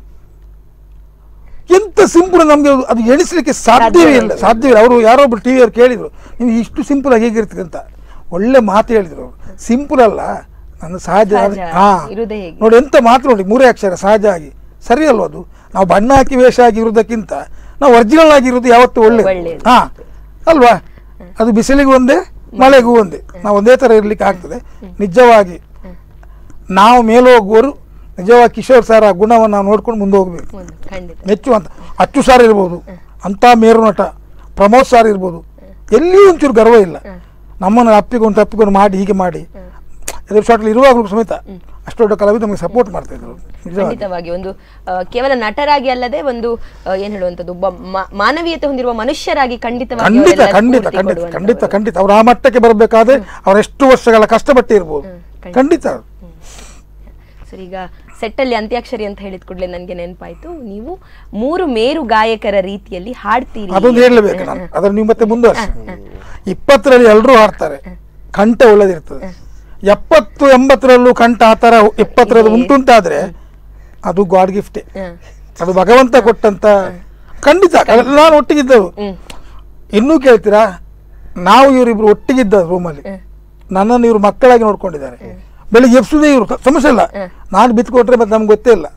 ಇವರೇ ಎಪ್ಸಿ, ಇವ್ರು ಸ್ನಾನ ಆದ್ಮೇಲೆ ಪುನಃ ನನಗೆ ಕೊಡ್ತಾರ ಅವರಿಂದ, ನೀವು ನಿದ್ದೆ ಮಾಡಿ ನಂದು ಆದ್ಮೇಲೆ ನಿಮ್ಗೆ ಎಪ್ಸ್ತೇನೆ ಅಂತ. ಅಷ್ಟು ಚಂದ. ಅದೇ ಹೇಳ್ದಲ್ಲ, ಏನೋ ಪೂರ್ವ ಜನ್ಮ ಪುಣ್ಯ, ನನ್ನ ತಂದೆ ಅಂತ ಯಾರ ನಮಗೆ ಪುಣ್ಯ ಕೊಟ್ಟಿದ್ದಾರೆ ಎಪ್ಸಿ, ಅವರೆಲ್ಲ ಹೇಳಿ ನಮಗೆಲ್ಲ ಮಾಡಿ ನಾವು ಹೊರಡ್ತಾ ಇತ್ತು. ನಿಜವಾಗಿ ನಿಜವಾಗಿ ಬಂದ್ವಿ ಅವರು. ಯಾವತ್ತು ಗಗನ್ಮೂರ್ತಿ ನಮ್ಮ ಮ್ಯಾನೇಜರ್ ಇದ್ದಾರಲ್ಲ, ಅವರು ಕೇಳೋದು ಬಂದ ತಕ್ಷಣ, ನೀವು ನಾನು ಸತೀಶ್ ಆಚಾರ್ಯ ಆಗ್ಬೇಕು, ಬೇರೆ ಯಾರು ಆಗೋದಿಲ್ಲ ನನಗೆ. ಅಂದರೆ ಒಂದು ನನ್ನ ಮಿಸ್ಸಸ್ ಹತ್ತಿರ ಊರಿನವರು. ನನಗಂತೂ ನನ್ನ ಹಾಲಾಡಿಗೇನು ಭಾಳ ದೂರ ಅಲ್ಲ, ನಮ್ಮ ಊರಿನವರು. ನನಗೆ ಮೊದಲು ಕೂಡ ಶುಭ ವಿವಾಹದಲ್ಲಿ ಒಂದೊಮ್ಮೆ ಇವ್ರ ಸಂಪರ್ಕ ನನಗಾಗಿತ್ತು. ನಂತರ ಇವ್ರು ಸಿಕ್ಕಿರಲಿಲ್ಲ. ಆದರೆ ಇಲ್ಲಿ ಕಾಂತಾರ ಸಿಕ್ಕಿದ ಮೇಲೆ ಅವರೇ ಇವರು. ಅದ ನಂತರ ನನ್ನ ಇವರ ಲಟ್ಟು ತುಂಬ ಬೆಳೀತು ಕೂಡ. ಅದೇ ನಿಮ್ಮ ಕಂಠದಿಂದ ಹಾಡು ಕೇಳಬೇಕು. ಈಗ ಹೇಳ್ತೀರಾ ಕಾರ್ಯಕ್ರಮದ ಕೊನೆಯಲ್ಲಿ? ಕೊನೆಯಲ್ಲಿ ಏನೋ ಅಲ್ಲ, ಈಗ ಒಂದು ಹೇಳ್ಬೇಕು. ಈಗ ಒಂದು ಯಾಕಂದ್ರೆ ಅಲ್ಲ ಸಾಕು, ಹೇಳಲೇನಿಲ್ಲ, ಸಾಕು. ನನಗೂ ಆಸೆ ಉಂಟು ಕೇಳಬೇಕು ಅಂತ. ಖಂಡಿತವಾಗಿ ನಾವು ಇಷ್ಟು ಹೇಳಿದ ಮೇಲೆ ಎಲ್ಲರಿಗೂ ಆಸೆ ಇದ್ದೇ ಇರ್ತದೆ, ವೀಕ್ಷಕರಿಗೂ. ಅಲ್ಲ, ನನಗೆ ತುಂಬಾ ಆಸೆ ಉಂಟು, ನನಗೋಸ್ಕರ ಆದ್ರೆ ಹೇಳಿ ಆಯ್ತಲ್ಲ. ಹೃದಯವೇ ನಿನ್ನ ಹೆಸರಿಗೆ ಬರೆದೆ ನನ್ನೆನ, ಹೃದಯವೇ ನಿನ್ನ ಹೆಸರಿಗೆ ಬರೆದೆ ನನ್ನೆನ, ಪುಟ್ಟ ಪುಟ್ಟ ಹೆಜ್ಜೆ ಇಟ್ಟು ಬಂದ ಬೆಳ್ಳಿ ಬೆಳ್ಳಿ ಬೆಳ್ಳಿ ಮೋಡ ಚಂದ, ಆಕಾಶ ನಾರಾದೇನ, ಹೃದಯವೇ ನಿನ್ನ ಹೆಸರಿಗೆ ಬರೆದೆ ನನ್ನೆನ. ಖುಷಿ ಆಯ್ತು ಸರ್, ತುಂಬಾ ಖುಷಿ ಆಯ್ತು. ಕೇಳಿದ್ದೆ ನೀವು ಹಾಡಿದ್ದು, ಇಲ್ಲಿ ಕೇಳಿ ಬಹಳ ಖುಷಿ ಆಯ್ತು.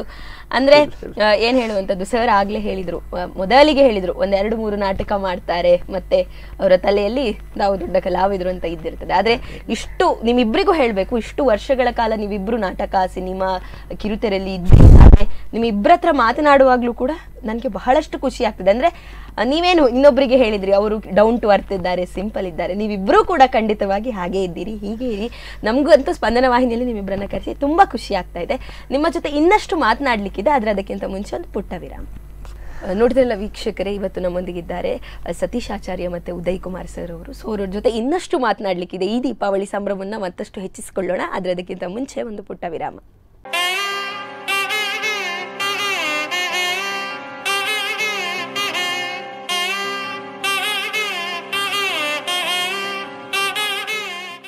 ವಿರಾಮದ ಬಳಿಕ ಮತ್ತೊಮ್ಮೆ ಈ ದೀಪಾವಳಿ ಸಂಭ್ರಮ ವಿತ್ ಕಾಂತಾರ ಸ್ಟಾರ್ಸ್ ಬನ್ನಿ ಈ ಕಾರ್ಯಕ್ರಮಕ್ಕೆ ಮತ್ತೊಮ್ಮೆ ನಿಮ್ಮನ್ನ ಸ್ವಾಗತಿಸಿಕೊಳ್ತಾ ಅವರ ಜೊತೆ ಮಾತನಾಡೋದಕ್ಕಿಂತ ಮುಂಚೆ ಏನು ಹೇಳಬೇಕು ಅಂತಂದ್ರೆ, ಇಷ್ಟೊತ್ತು ನಾವು ಕಾಂತಾರದ ಬಗ್ಗೆ ಮಾತನಾಡಿದ್ವಿ. ಈಗ ಅವರಿಬ್ಬರ ರಂಗಭೂಮಿಯ ಒಂದು ಜರ್ನಿ ಬಗ್ಗೆ, ರಂಗಭೂಮಿಯಲ್ಲಿ ಅವರು ಹೇಗೆ ತೊಡಗಿಸಿಕೊಂಡ್ರು, ಅದು ಎಲ್ಲಿಂದ ಆರಂಭವಾಯಿತು, ಅದರ ಬಗ್ಗೆ ಮಾತನಾಡೋಣ. ಸೊ ಸರ್, ನಾನು ಆಗಲೇ ಹೇಳಿದಾಗೆ ರಂಗಭೂಮಿಯ ಬಗ್ಗೆ, ನಿಮ್ಮ ರಂಗಭೂಮಿಯ ಜರ್ನಿ ಅದು ಎಷ್ಟನೇ ಕ್ಲಾಸಿಂದ ಸ್ಟಾರ್ಟ್ ಆಯಿತು, ಅಥವಾ ಹೇಗೆ ಸ್ಟಾರ್ಟ್ ಆಯಿತು? ಮೂಲತಃ ತಂದೆಯವರು ಕಂಪನಿ ನಾಟಕದ ಕಲಾವಿದರು ಇದ್ದಿದ್ರು. ಅವರು ಎಲ್ಲ ಆಗ ಅವರ ಕಾಲದಲ್ಲಿ ಪೌರಾಣಿಕ ನಾಟಕಗಳು, ಸಾಮಾಜಿಕ ನಾಟಕಗಳು ನಡೀತಾ ಇತ್ತು. ಬಹುಶಃ ನಾನು ಅತಿ ಚಿಕ್ಕವನಿದ್ದಾಗಲೇ ಅವರು ರಂಗಭೂಮಿಯಲ್ಲಿ ಇದ್ದಿದ್ರು. ಹಾಲಾಡಿ ಮತ್ತು ಬಾರ್ಕೂರ್ 2 ತಂಡಗಳು ಇದ್ದಿತ್ತು ಕೂಡ.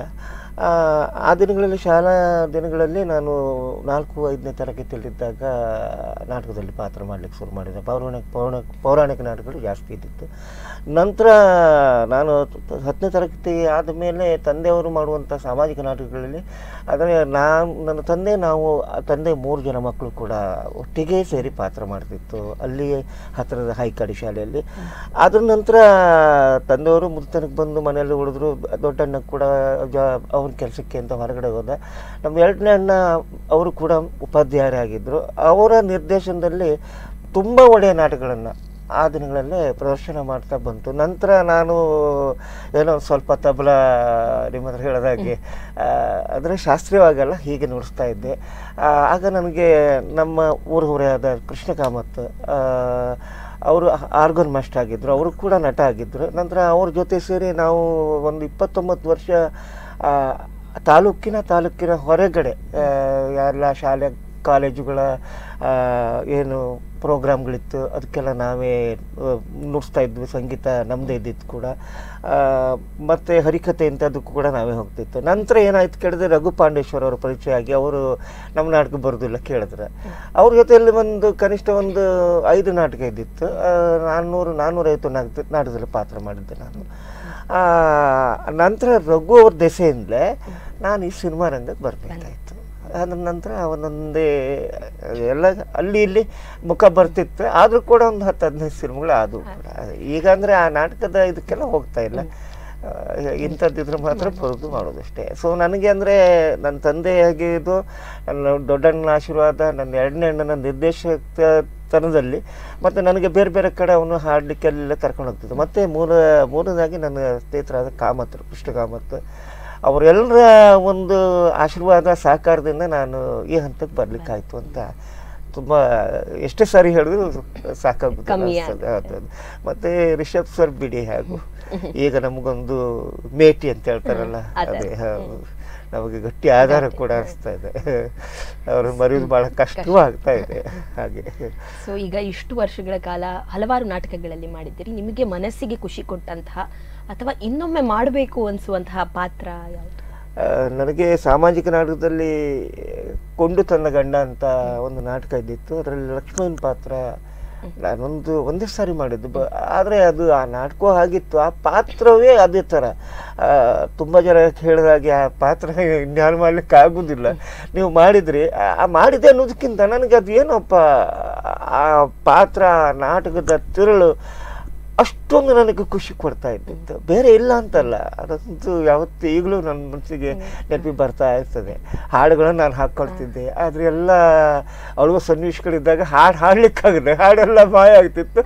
ನಟನೆ ಮುಂದುವರಿತಾ ಇತ್ತು. ಅಂತ ಒಳ್ಳೆ ನಾಟಕ ಇರುತ್ತೆ. ಬೇರೆ ಎಲ್ಲ ಒಳ್ಳೊಳ್ಳೆ ನಾಟಕಗಳು ಇಲ್ಲ ಅನ್ನಲಿಕ್ಕೆ ನಮ್ಮ ಅಣ್ಣನ ನಿರ್ದೇಶನದಲ್ಲೇ ಚಂದ್ರಶೇಖರ್ ಕಂಬಾರ್ ಅವರ ಜಯಿಸಿದ ನಾಯಕ ಅದನ್ನು ಒಂದು ಮಾಡಿತ್ತು ನವಿ ಶೈಲಿ. ಆದ್ರೆ ಆ ಊರಲ್ಲಿ ಆ ನಾಟಕಕ್ಕೆ ಬೆಲೆ ಇರಲಿಲ್ಲ. ಯಾಕಂದ್ರೆ ಅದು ಏನಂತ ಅವರಿಗೆ ಗೊತ್ತಾಗ್ತಿರ್ಲಿಲ್ಲ. ಈಗಾದ್ರೂ ಗೊತ್ತಾಗಿರ್ಬೋದು, ಆಗಿನ ಕಾಲದಲ್ಲಿ ಈಗಲೂ ಅವ್ರಿಗೆ ಅಲ್ಲಿ ಮಾಡಿದ್ರೆ ಗೊತ್ತಾಗೋದು ಕಷ್ಟ. ಆ ಥರ ಇದೆ. ಬೇರೆ ಎಲ್ಲ ಈ ಕೌಟುಂಬಿಕ ನಾಟಕಗಳನ್ನ ತುಂಬಾ ಮಾಡಿದ್ವು ಕೂಡ ಹಾಗೆ ಅಷ್ಟೇ. ಸತೀಶ್, ನಿಮ್ಮ ಹತ್ರ ಕೇಳೋದಾದ್ರೆ ನಿಮ್ಮ ನಾಟಕ, ನಿಮ್ಮ ರಂಗಭೂಮಿಯ ಒಂದು ಪಯಣ ಹೇಗೆ ಆರಂಭ ಆಯ್ತು? ನಮಗೆ ಶಾಲೆ ಹೋಗ್ತಿರುವಾಗ ನಾವು ಕಲಿಯೋದ್ರಲ್ಲಿ ತುಂಬ ಹಿಂದೆ. ನಮ್ಮ ಶಾಲೆಯಲ್ಲಿ ಡಿಬೇಟ್ ಎಲ್ಲ ಮಾಡ್ತಾ ಇದ್ವಿ. ಆವಾಗ ಕಾಲದಲ್ಲಿ ಈ ಗೋಧಿ ಸಜ್ಜಿಗೆ ಬರ್ತಾ ಇತ್ತು ಶಾಲೆಯಲ್ಲಿ ನಮ್ಗೆ ಕೊಡ್ತಾ ಇತ್ತು. ಅಲ್ಲೇ ಮಾಡಿ ಅದು ಎಣ್ಣೆ ಡಬ್ಬಿ ಉಂಟಲ್ಲಿ ಸಜ್ಜಿಗೆ ಮಾಡಿ 2 ಕೋಲ್ ಮುರಿದು ನಮಗೆ ಡಿಬೇಟ್ ಮಾಡ್ತಾ ಇತ್ತು. ನಮ್ದು ಚೆಂಡೆ ಬಾರಿಸಿದಾಗ ಆ ಡಬ್ಬಿ ಬರೆದು ಎಲ್ಲಿ ಹೇಗೆ ಆಗ್ತದೆ ಅಂತೇಳಿ ಡಬ್ಬಿ ಹೀಗಿದ್ದ ಡಬ್ಬಿ ಹೀಗೆ ಆಗ್ತದೆ. ಅಷ್ಟು ಬಡಿಯೋದು. ಅಷ್ಟು ಬಡಿಯೋದು. ಅದೇನೋ ಒಂದು ಏನು ಖುಷಿ ಹೊಟ್ಟರೆ ಅಲ್ಲಿ ಆಡಿ ಅಲ್ಲಿ ಶಾಲೆಯಲ್ಲಿ ನಾವು ನಮಗೆ ಪಾತ್ರ ಎಲ್ಲ ಸಣ್ಣ ಪಾತ್ರ ಎಲ್ಲ ಕೊಟ್ಟು ಮಾಡಿಸಿ ಅಲ್ಲಿ ಒಬ್ಬರು ಟೀಚರ್ ಇದ್ದರು, ನಂದು ರೇವತಿ ಟೀಚರ್ ಅಂತ. ಅವರು ಟೀಚರು ಹೌದು, ನನಗೆ ತಾಯಿ ಹೌದು. ಅವರು ಯಾಕೆ ಹೇಳಿದರೆ, ನಾನು ಯಕ್ಷಗಾನ ನೋಡಿ ಬಂದು ಮನೇಲಿ ಮಲ್ಕೊಳ್ಳಿಕ್ಕೆ ಬಿಡೋದಿಲ್ಲ, ಶಾಲೆ ಹೋಗ್ತಾಯಿದ್ದೆ. ಶಾಲೆ ಒಂದು ನಿದ್ದೆ ಬರ್ತದೆ. ಆದರೆ ಆ ಟೀಚರು ನಾನು ಹೇಳೋದ ತಾಯಿ ಅಂತ ಹೇಳೋದು ಗೊತ್ತಿರಲಿಲ್ಲ. ಅವ್ರು ನನಗೆ ಮಲ್ಗಲಿಕ್ಕೆ ಬಿಟ್ಟು ನನಗೊಂದು ಚೂರು ಬೈದೆ ಕ್ಲಾಸ್ ಮುಗಿದುಗಳು ಎಬ್ಸ್ತಾ ಇದ್ರು. ಆದರೆ ನಾನು ಇದ್ದ ಕ್ಲಾಸಲ್ಲಿ ನನಗೆ ಯಾವ ರೀತಿಯಾದ ತೊಂದರೆ ಆಗೋ ರೀತಿಯಲ್ಲಿ ನನಗೆ ಪಾಠ ಮಾಡಿಸಿ ನನ್ನ ಹತ್ರ ಬರೆಸ್ತಾ ಇದ್ರು ಅವರು. ಅದು ನಾನು ನಿಜವಾಗಿ ಆ ಸಣ್ಣ ಪ್ರಾಯದಲ್ಲಿ ಇವತ್ತಿಗೂ ಇದ್ದಾರೆ ಅವರು, ಇವತ್ತಿಗೂ ಅದೇ ಪ್ರೀತಿ ಉಂಟು. ಇವತ್ತು ಸಿಕ್ಕಿದ್ರು ಮಾತಾಡ್ತಾರೆ, ನಿನ್ನೆ ಸಿಕ್ಕಿದ್ದಾರೆ, ದಿವಸ ಸಿಗ್ತಾರೆ ಅವರು. ಅಲ್ಲಿ ಇಟ್ಟಂಥ ಕಾಲ ರಂಗಕ್ಕೆ ಅದು ಬೆಳೀತಾ ಬೆಳೀತಾ ಬೆಳೀತಾ ನಮ್ಮೂರಿನಲ್ಲಿ ಒಂದು ಕೂಡ್ತಿ ಕಲಾವಿದ ತಂಡ ಅಂತ ಇದೆ, ತುಂಬ ಒಳ್ಳೊಳ್ಳೆ ಆ್ಯಕ್ಟರ್ನೆಲ್ಲ ಇದ್ದರು. ನನಗೆ ತುಂಬ ಆಸೆ ಆಗ್ತಿತ್ತು, ಮಾಡಬೇಕು ಯಾರ ತ ಕೇಳೋದು ಆಗಲ್ಲ. ಏನೋ ಸಂದರ್ಭದಲ್ಲಿ ಪ್ರಾಯಶಃ ಅವರು ಕಿದಿರು ಹೋಟ್ಲಲ್ಲಿ ಇದ್ದರು ಮುಂಚೆ, ರತ್ನಾಕರ್ ಕಲ್ಯಾಣಿ ಅಂತ, ಅವ್ರು ನನ್ನ ಕೈ ಎತ್ತಿ ರಂಗಕ್ಕೆ ಹಾಕಿದರು. ಅದೆಷ್ಟು ಕಾಲ ಆಯಿತು ನೆನಪಿಟ್ಕೊಳ್ಳಿ, ನನಗೆ ಸಹ ಗೊತ್ತಿಲ್ಲ. ಆ ರಂಗದಲ್ಲಿ ನನಗೆ ಪಾತ್ರ ಕೊಟ್ಟದ್ದು ಪ್ರಭಾಕರ್ ಕಲ್ಯಾಣಿ. ಅವರು ಕೂರ್ತಿ ಕಲಾವಿದ ಸಾರಥ್ಯವನ್ನು ಮಾಡ್ತಾ ಇದ್ದಾರೆ.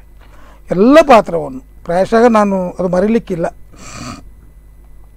ಅದು ಬೆಂಗಳೂರು ಇರ್ಬೋದು, ಮೈಸೂರು ಇರ್ಬೋದು, ಧಾರವಾಡ ಇರ್ಬೋದು, ಆಮೇಲೆ ಶಿವಮೊಗ್ಗ ಇರ್ಬೋದು, ಆಮೇಲೆ ಅದೆಷ್ಟು ಪ್ರಯೋಗ ಆಗಿ ನನಗೂ ಸಹ ಗೊತ್ತಿರಲಿಕ್ಕಿಲ್ಲ. ಅಷ್ಟು ಪ್ರಯೋಗ, ಅಷ್ಟು ಪಾತ್ರ ಎಲ್ಲಿ ಹೋದಲ್ಲಿಯೂ ಬರೀ ಕೈಯಲ್ಲಿ ಬಂದದ್ದಿಲ್ಲ. ನಾನು ಗುರುಗಳ ಅನುಗ್ರಹ, ದೇವರದ್ದ, ಅಭಿಮಾನಿಗಳದ್ದ ಅಂತ ಗೊತ್ತಿಲ್ಲ. ಅದೇ ತುಳು ರಂಗಭೂಮಿಯಲ್ಲಿ ನನಗೆ ಒಂದು ಮರೆಯಲಾಗದಂಥ ಒಂದು ವಸ್ತು ಅಂದರೆ ಬಯ್ಯಮಲ್ಲಿಗೆ ನಾಟಕ. ಸಂಜೀವ ದಂಡಕೇರಿಯವರ ಪ್ರಾಯಶಃ ಅವರಿಗೆ ಗೊತ್ತಿದ್ದು 30,000 ಪ್ರಯೋಗ ಆಗಿದ್ದರು. ತುಳು ಎಲ್ರಿಗೂ ಪರಿಚಯ ಇದ್ದದ್ದು. ತುಳು ರಂಗಭೂಮಿಯ ಅದ್ಭುತ ಒಂದು ನಾಟಕ, ಮನಸ್ಸಿಗೆ ಹಿಡಿಸುವಂಥದ್ದು ನಾಟಕ. ಅದು ಇವತ್ತಿಗೂ ಸಾರ್ವಕಾಲಿಕ ಸತ್ಯ, ಅದು ಇವತ್ತಿಗೂ ನಡೀತದೆ. ಅದು ಪ್ರಾಯಶಃ ಕಿನ್ನಿಗೋಳಿಯಲ್ಲಿ ಸ್ಪರ್ಧಾ ನಾಟಕವಾಗಿ ಎಲ್ಲ ತಂಡಗಳು 7 ತಂಡಗಳು ಕೂಡ ಬಯ್ಯಮಲ್ಲಿಗೆ ನಾಟಕವನ್ನು ಆಡಿದ್ದು. ಅಲ್ಲಿ ಬರೆದವರ ಲೆಕ್ಕ ಸಂಜೀವ ದಂಡಕೇರಿ ಅವರದ್ದು 1 ಪೌಂಡ್ ಚಿನ್ನ ಇತ್ತು ಫಸ್ಟ್ ಪ್ರೈಸ್ ಬಂದದಕ್ಕೆ. ಆ ನಾಟಕವನ್ನು ನಾನು ನಿರ್ದೇಶನ ಮಾಡಿ ಅದರಲ್ಲೊಂದು ವಿಲನ್ ಪಾತ್ರ ನಾನು ಮಾಡಿದ್ದೇನೆ. ಆ ನಾಟಕ ಅದು ಇವತ್ತಿಗೂ ನನಗೆ ಪ್ರಾಯಶಃ ಇನ್ನೂ ಮಾಡಿದ್ರು ಅದು ಆ ಮಟ್ಟಕ್ಕೆ ಬರ್ತದೆ ಅಂತ ಎಣಿಸಿ ಸಾಧ್ಯ ಇಲ್ಲ. ಇಡೀ ಟೀಮ್ ಸ್ಪಿರಿಟ್ ಅದು. ಒಬ್ಬ ಬೆಂಚ್ ಇಟ್ಟು ಒಬ್ಬ ಲೈಟಿಂಗ್ಸ್ ಇರ್ಬೋದು, ಮೇಕಪ್ನ ಇರ್ಬೋದು, ಅಥವಾ ಮ್ಯೂಸಿಕ್ನ ಇರ್ಬೋದು, ಕಲಾವಿದರು ಇರ್ಬೋದು. ಒಬ್ಬ ಕಲಾವಿದರಿಂದ ನಾಟಕ ಶೈನ್ ಆಗಲಿಕ್ಕೆ ಸಾಧ್ಯವೇ ಇಲ್ಲ, ಎಲ್ಲರೂ ಬೇಕು. ಆ ಟೀಮ್ ಸ್ಪಿರಿಟ್ ನಮಗೆ ಆಶ್ಚರ್ಯ ಆಗ್ತದೆ. ಯಾಕಂದರೆ ಅತೀ ಕಡಿಮೆ ಬೆಲೆಯಲ್ಲಿ ನಾಟಕವನ್ನು ಮಾಡಿ ಬರೋದು ನಾವೇ. ನಮ್ಮಲ್ಲಿ ಯಾರು ಅಂಥ ದೊಡ್ಡ ಸಂಪಾದನೆಯವರು ಯಾರಿಲ್ಲ. ಎದುರೇ ಪ್ರಭಾಕರ್ ಕಲ್ಯಾಣಿ ಒಬ್ಬರು ಮಾತ್ರ, ಅವರು ಬ್ಯಾಂಕಲ್ಲಿ ಇದ್ದರು, ಇವತ್ತು ಬ್ಯಾಂಕಲ್ಲಿ ಇದ್ದಾರೆ, ಅವರು ರಿಟೈರ್ಡ್ ಆಗಿದೆ. ಅವಾಗೆಲ್ಲ ನಾವು ದುಡಿದು ತಿನ್ನುವವರು. ಆದರೆ ನನಗೆ ಆಶ್ಚರ್ಯ ಕೊಟ್ಟ ವಿಷಯ ಅಂತ ಹೇಳಿದರೆ, ಆ ನಾಟಕಕ್ಕೆ ಪ್ರಥಮ ಬಹುಮಾನ ಬಂತು, ವಿಲನಿಗೆ ಬಂತು, ನಿರ್ದೇಶನಕ್ಕೆ ಬಂತು, ಹೀರೋಗೆ ಬಂತು, ಕಾಮಿಡಿಗೆ ಬಂತು, ಎಲ್ಲವನ್ನು ಕೊಟ್ಟರು. ನನಗೆ ಆಶ್ಚರ್ಯ ಆಯಿತು, ಎಂತ ಹಾಗಿದ್ರೆ ಅಷ್ಟು ಒಳ್ಳೆಯದಾಗಿದೆ. ಅದನ್ನು ಅವರು ಊರಿನವ್ರು ಹೇಳಿದರು.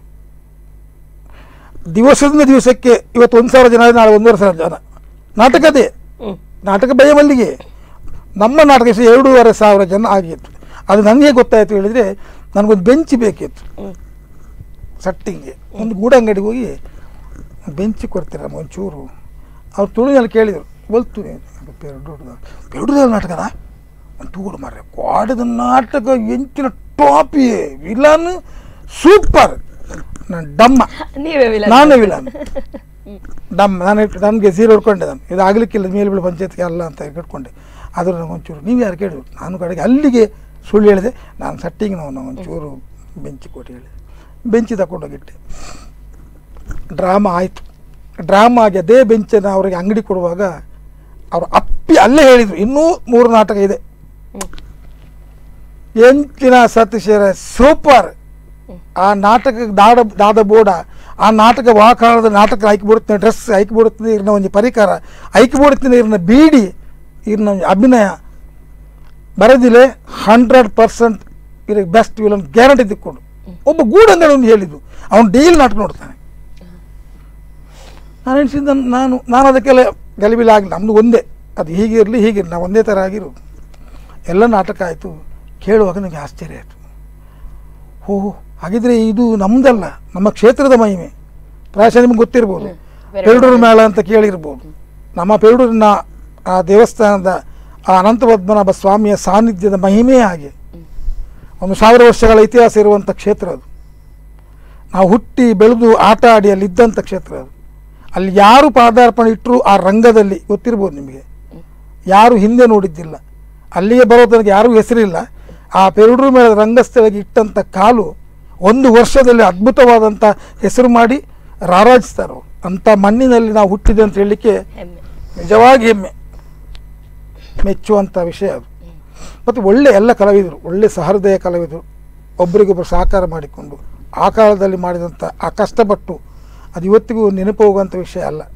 ಬಹುಶಃ ಇನ್ನೊಮ್ಮೆ ಅದು ಆಗ್ಲಿಕ್ಕೂ ಇಲ್ಲ, ಈಗ ಪ್ರಯತ್ನ ಪಟ್ರೆ ಹಾಗೆ ಆಗ್ಲಿ. ಆದ್ರೆ ನನಗೊಂದು ಆಸೆ ಉಂಟು ಈಗ, ಇನ್ನೊಮ್ಮೆ ಮಾಡಿ. ಹೌದು, ಒಂದು ಸರ್ತಿ ಬಯ್ಯಮಲ್ಲಿಗೆ ನಾಟಕವನ್ನು ಅದೇ ಟ್ರೆಂಡ್ ಹಾಕಿ ಪುನಃ ಹೌದು ಅದೇ ಡ್ರಾಮಾವನ್ನು ಮಾಡಬೇಕಂತ ಆಸೆ ಉಂಟು. ಯಾವಾಗ ಆಗ್ತದೆ ಅಂತ ಗೊತ್ತಿಲ್ಲ, ಪ್ರಾಯಶಃ ಸ್ವಾಮಿಗೆ ಬಿಟ್ಟಿದ್ದೇನೆ ನಾನು. ತುಂಬ ಆಸೆ ಇದೆ ಮಾಡಬೇಕು ಅಂತ. ಅವೆಲ್ಲ ಇನ್ನೊಂದು ಸರ್ತಿ ಮಾಡಬೇಕಂತ ಉಂಟು ನನಗೆ. ಅದರಲ್ಲಿ ಚಂದ್ರಕಲಾ ಮಾಡಿದ್ರು, ಹೀರೋಯಿನ್ ಪಾರ್ಟ್ ಆಗಿ ತುಂಬ ಜನ ಮಾಡಿದ್ದಾರೆ, ಒಳ್ಳೊಳ್ಳೆ ಕಲಾವಿದರು ಹೇಳಿದ್ದು. ಪದ್ಮರಾಜ್ ರಾವ್ ಅಂತಿದ್ರು, ಒಳ್ಳೆ ಕಾಮಿಡಿ ಮ್ಯಾನ್, ಅವರು ಸಹ ಮಾಡಿದರು, ಒಳ್ಳೊಳ್ಳೆ ಕಲಾವಿದರು. ಅದು ಮರೆಯುವಾಗೆ ಇಲ್ಲ. ನಿಮ್ಮ ಈ ಆಸೆ ಬೇಗ ಈಡೇರಲಿ. ನಮ್ಮ ಸ್ಪಂದನ ವಾಹಿನಿಯ ಕಡೆಯಿಂದ ಕೂಡ ಶುಭ ಹಾರೈಸ್ತಾ ಇದ್ದೇವೆ, ನಾವು ಕೂಡ ಬೇಗ ನೋಡುವ. ಖಂಡಿತ ಖಂಡಿತ. ಸೊ ಆಗ್ಲೇ ನೀವು ನಿರ್ದೇಶನದ ಬಗ್ಗೆ ಮಾತನಾಡಿದ್ರಿ. ಈಗ ನಟರಾಗಿ ನಿರ್ದೇಶಕನಾಗಿ ಒಂದೇ ನಾಟಕ, ನೀವು ಅದೇ ನಾಟಕದಲ್ಲಿ ವಿಲನ್ ಕೂಡ ಮಾಡ್ತಿದ್ರಿ. ನಿರ್ದೇಶಕರಾಗಿ ನಿಮ್ಮ ಜವಾಬ್ದಾರಿ ಏನೆಲ್ಲ, ಅಂದ್ರೆ ಹೇಗೆ ನಟರಾಗಿ ಈಗ ಒಬ್ಬ ನಿರ್ದೇಶಕ ಹೇಳುವುದನ್ನು ನಾವು ಮಾಡೋದು ಬಹುಶಃ ನಿರ್ದೇಶಕನಾಗಿ ಇರುವಷ್ಟು ಕಷ್ಟ ಅಲ್ಲ. ನಿರ್ದೇಶಕನಾಗಿ ಅಂದ್ರೆ ಇಡೀ ಒಂದು ನಾಟಕದ ಜವಾಬ್ದಾರಿ, ಅಥವಾ ನಿರ್ದೇಶಕ ನಟನಾಗಿರುವುದಕ್ಕಿಂತ ಹೆಚ್ಚು ಜವಾಬ್ದಾರಿ ಹೊತ್ತಿರ್ತಾನೆ. ಸೊ ನಿರ್ದೇಶಕನಾಗಿ ಹೇಗಿತ್ತು ನಿಮ್ಮ ಎಕ್ಸ್ಪೀರಿಯನ್ಸ್? ಪ್ರಾಯಶಃ ಒಂದು ಪಾತ್ರ, ನನ್ನ ಪಾತ್ರ ಅದು ಒಳ್ಳೆ ರೀತಿಯಲ್ಲಿ ಕಾಣಬೇಕು ಅಂತಾದರೆ, ನಮ್ಮ ಎದುರಿನ ಪಾತ್ರವು ಕೂಡ ಅಷ್ಟು ಚೆನ್ನಾಗಿ ಆದರೆ ಮಾತ್ರ ನನ್ನ ಪಾತ್ರ ಅಲ್ಲಿ ಕಾಣಲಿಕ್ಕೆ ಸಾಧ್ಯ. ಯಾಕಂದರೆ ನಾಟಕ ಅಂದರೆ ಏಕಪಾತ್ರ ಅಭಿನಯ ಅಲ್ಲ, ಆಕ್ಷನ್ಗೆ ರಿಯಾಕ್ಷನ್ ಇದ್ರೆ ಮಾತ್ರ. ಖಂಡಿತ ಖಂಡಿತ. ಎಲ್ಲರೂ ಕೂಡ ಒಬ್ಬರಿಗೊಬ್ಬರು ಹೊಂದಾಣಿಕೆ ಇದ್ದರೆ, ರಂಗಸ್ಥಳದಲ್ಲಿ ಒಳ್ಳೆ ಕಮಿಟ್ಮೆಂಟ್ ಇದ್ದರೆ ಆ ಪಾತ್ರಕ್ಕೆ ಜೀವ ಕೊಡಲಿಕ್ಕೆ ಆಗ್ತದೆ. ಇಲ್ಲ ಅಂತಾದರೆ ಒಂದು ಸೈಡ್ ಆಗ್ತದೆ, ಒಂದು ಸೈಡ್ಗೆ ಹೋಗ್ತದೆ. ಹಾಗೆ ನಾಟಕ ಒಂದು ಪರ್ಫೆಕ್ಟ್ ಆಗಿ ಒಂದು ರಂಗಸ್ಥಳದಲ್ಲಿ ಮೂಡಿ ಬರಬೇಕು ಅಂತಾರೆ, ಒಂದು ಮಾತು ಹೇಳುವಂಥ ಪಾತ್ರದವನು ಕೂಡ ಪ್ರಾಮುಖ್ಯ ಆಗ್ತಾನೆ. ಆ ಮಟ್ಟಿನಲ್ಲಿ ನಾನು ಮೆಚ್ಚುವಂಥದ್ದು. ಯಾಕಂತ ಹೇಳಿದ್ರೆ ಈ ನಿರ್ದೇಶಕನಿಗೆ ಏನೋ ಒಂದು ಏಮ್ ಇರ್ತದೆ, ಈ ಥರ ಹೋಗಬೇಕು ಅಂತ.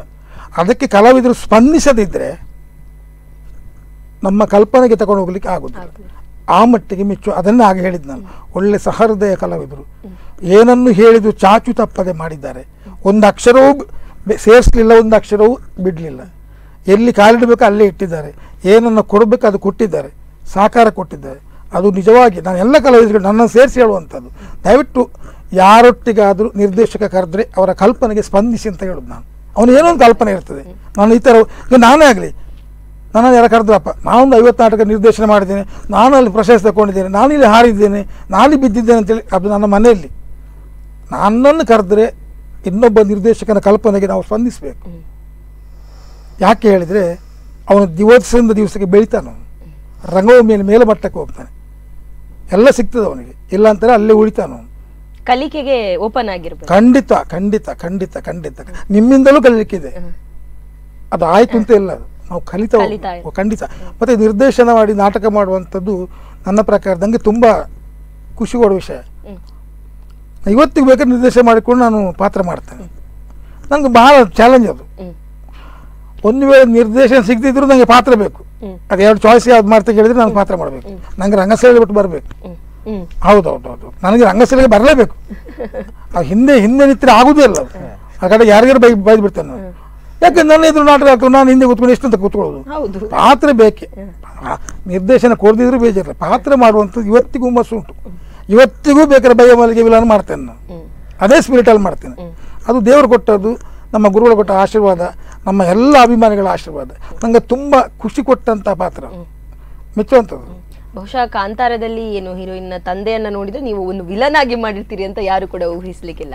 ಅಷ್ಟು ಒಂದು ಸೌಮ್ಯ ಸ್ವಭಾವದ ಒಂದು ವ್ಯಕ್ತಿಯಾಗಿ ನೀವು ಕಾಣಿಸಿಕೊಂಡಿದ್ದೀರಿ. ನೋಡಿ, ಒಳ್ಳೆ ಮಾತು ಹೇಳಿ ನೋಡಿ. ನಾನು ಅದನ್ನು ಹೇಳಿದಾಗ ಒಬ್ಬ ನಿರ್ದೇಶಕನ ಕಲ್ಪನೆಯನ್ನು ಯಾವಾಗ ನಾವು ಸ್ಪಂದಿಸ್ತೇವೆ, ನಾವು ಯಾವಾಗ ಅಲ್ಲಿಗೆ ಪರಕಾಯ ಪ್ರವೇಶ ಆಗ್ತದೆ, ನಮಗೆ ಜೀವ ಕೊಡ್ಲಿಕ್ಕೆ ಆಗ್ತದೆ. ನಾನು ಅದನ್ನಾಗಿ ಹೇಳಿದ್ದು.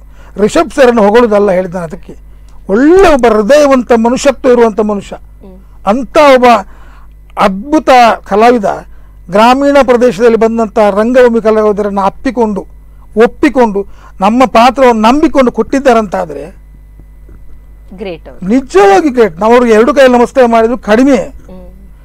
ಯಾಕಂದ್ರೆ ನಾವು ಇದನ್ನು ನೋಡಿದ್ದೇವೆ ತುಂಬ. ನಾವು ಇದರ ಮೊದಲು ನಾವು ತುಂಬ ನೋಡಿದ್ದೀವಿ. ಏನೋ 2 ನಾಟಕದಲ್ಲಿ ಮಾಡಿ ಏನೋ ಒಂದು ಮಾಡಿ ಅವ್ರು ಹೋದ್ಮೇಲೆ ಅವ್ರ ಬಿಲ್ಡಪ್ ಎಲ್ಲ ಕೇಳಿ ನಮಗೆ ಸಾಕಾಗಿದೆ. ಆದರೆ ಯಾವ ಇಂಟ್ರಿಗೆ ಹೋಗೋದನ್ನೆಲ್ಲ ಬಿಟ್ಟಿದ್ದೇವೆ ನಾವು. ಇದು ಡೈರೆಕ್ಟ್ ಫೋನ್ ಬಂತು, ಬನ್ನಿ ಹೇಳಿದ್ರು, ಪ್ರೀತಿಯಿಂದ ಅಪ್ಪಿಕೊಂಡ್ರು, ನಾವು ಮಾಡಿ ಬಂದಿದ್ದೇವೆ. ಇದರ ಏನು ಗಿಫ್ಟ್ ಇದ್ದು ರಿಷಬ್ ಸರ್ಗೆ. ಯಕ್ಷಗಾನದಲ್ಲೂ ಕೂಡ ನಿಮ್ಮನ್ನು ತೊಡಗಿಸಿಕೊಂಡಿದ್ದೀರಿ. ಸರ್, ಇದ ಹಾಡು ಕೇಳಿದ ಕೂಡಲೇ ನಿಮ್ಮ ಹಾಡನ್ನು ಕೂಡ ಕೇಳಬೇಕಂತ ಆಸೆ ಆಗ್ತಾ ಇದೆ. ನೀವು ಕೂಡ ಒಂದು ಯಕ್ಷಗಾನದ ಹಾಡನ್ನು ಹಾಡಬೇಕು. ಯಕ್ಷಗಾನ ಗಂಡು ಕಲೆ ಅದು, ದಯವಿಟ್ಟು ತಪ್ಪಾಗಿದೆ ಕ್ಷಮಿಸಬೇಕು. ನಾವು ಸಣ್ಣದಣ್ಣ ರಂಗದಲ್ಲಿ ಹವ್ಯಾಸಿಯಾಗಿ ಮಾಡಿದ್ದು. ನೀವು ಕೇಳಿದ್ದಕ್ಕೊಂದು ಒಂದು ಲೈನ್ ಹಾಡ್ತೇನೆ ಅಷ್ಟೆ. ಏನನು ಸುರಲಿ ಮಾನಿನಿಯ, ಏನನು ಸುರಲಿ ಮಾನಿನಿಯ,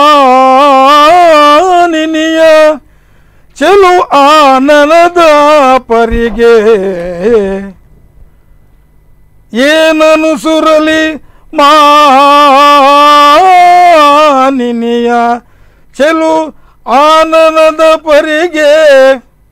ಮದಗಜಯಾನೆ ಕೋಕಿಲ ಗಾನೆ ಆ, ಮದಗಜಯಾನೆ ಕೋಕಿಲ ಗಾನೆ. ಸತಿಯಾನುನ ಮೋಗ ಸಿರಿಗೆ, ಸತಿಯಾನುನ ಮೊಗ ಸಿರಿಗೆ. ಆ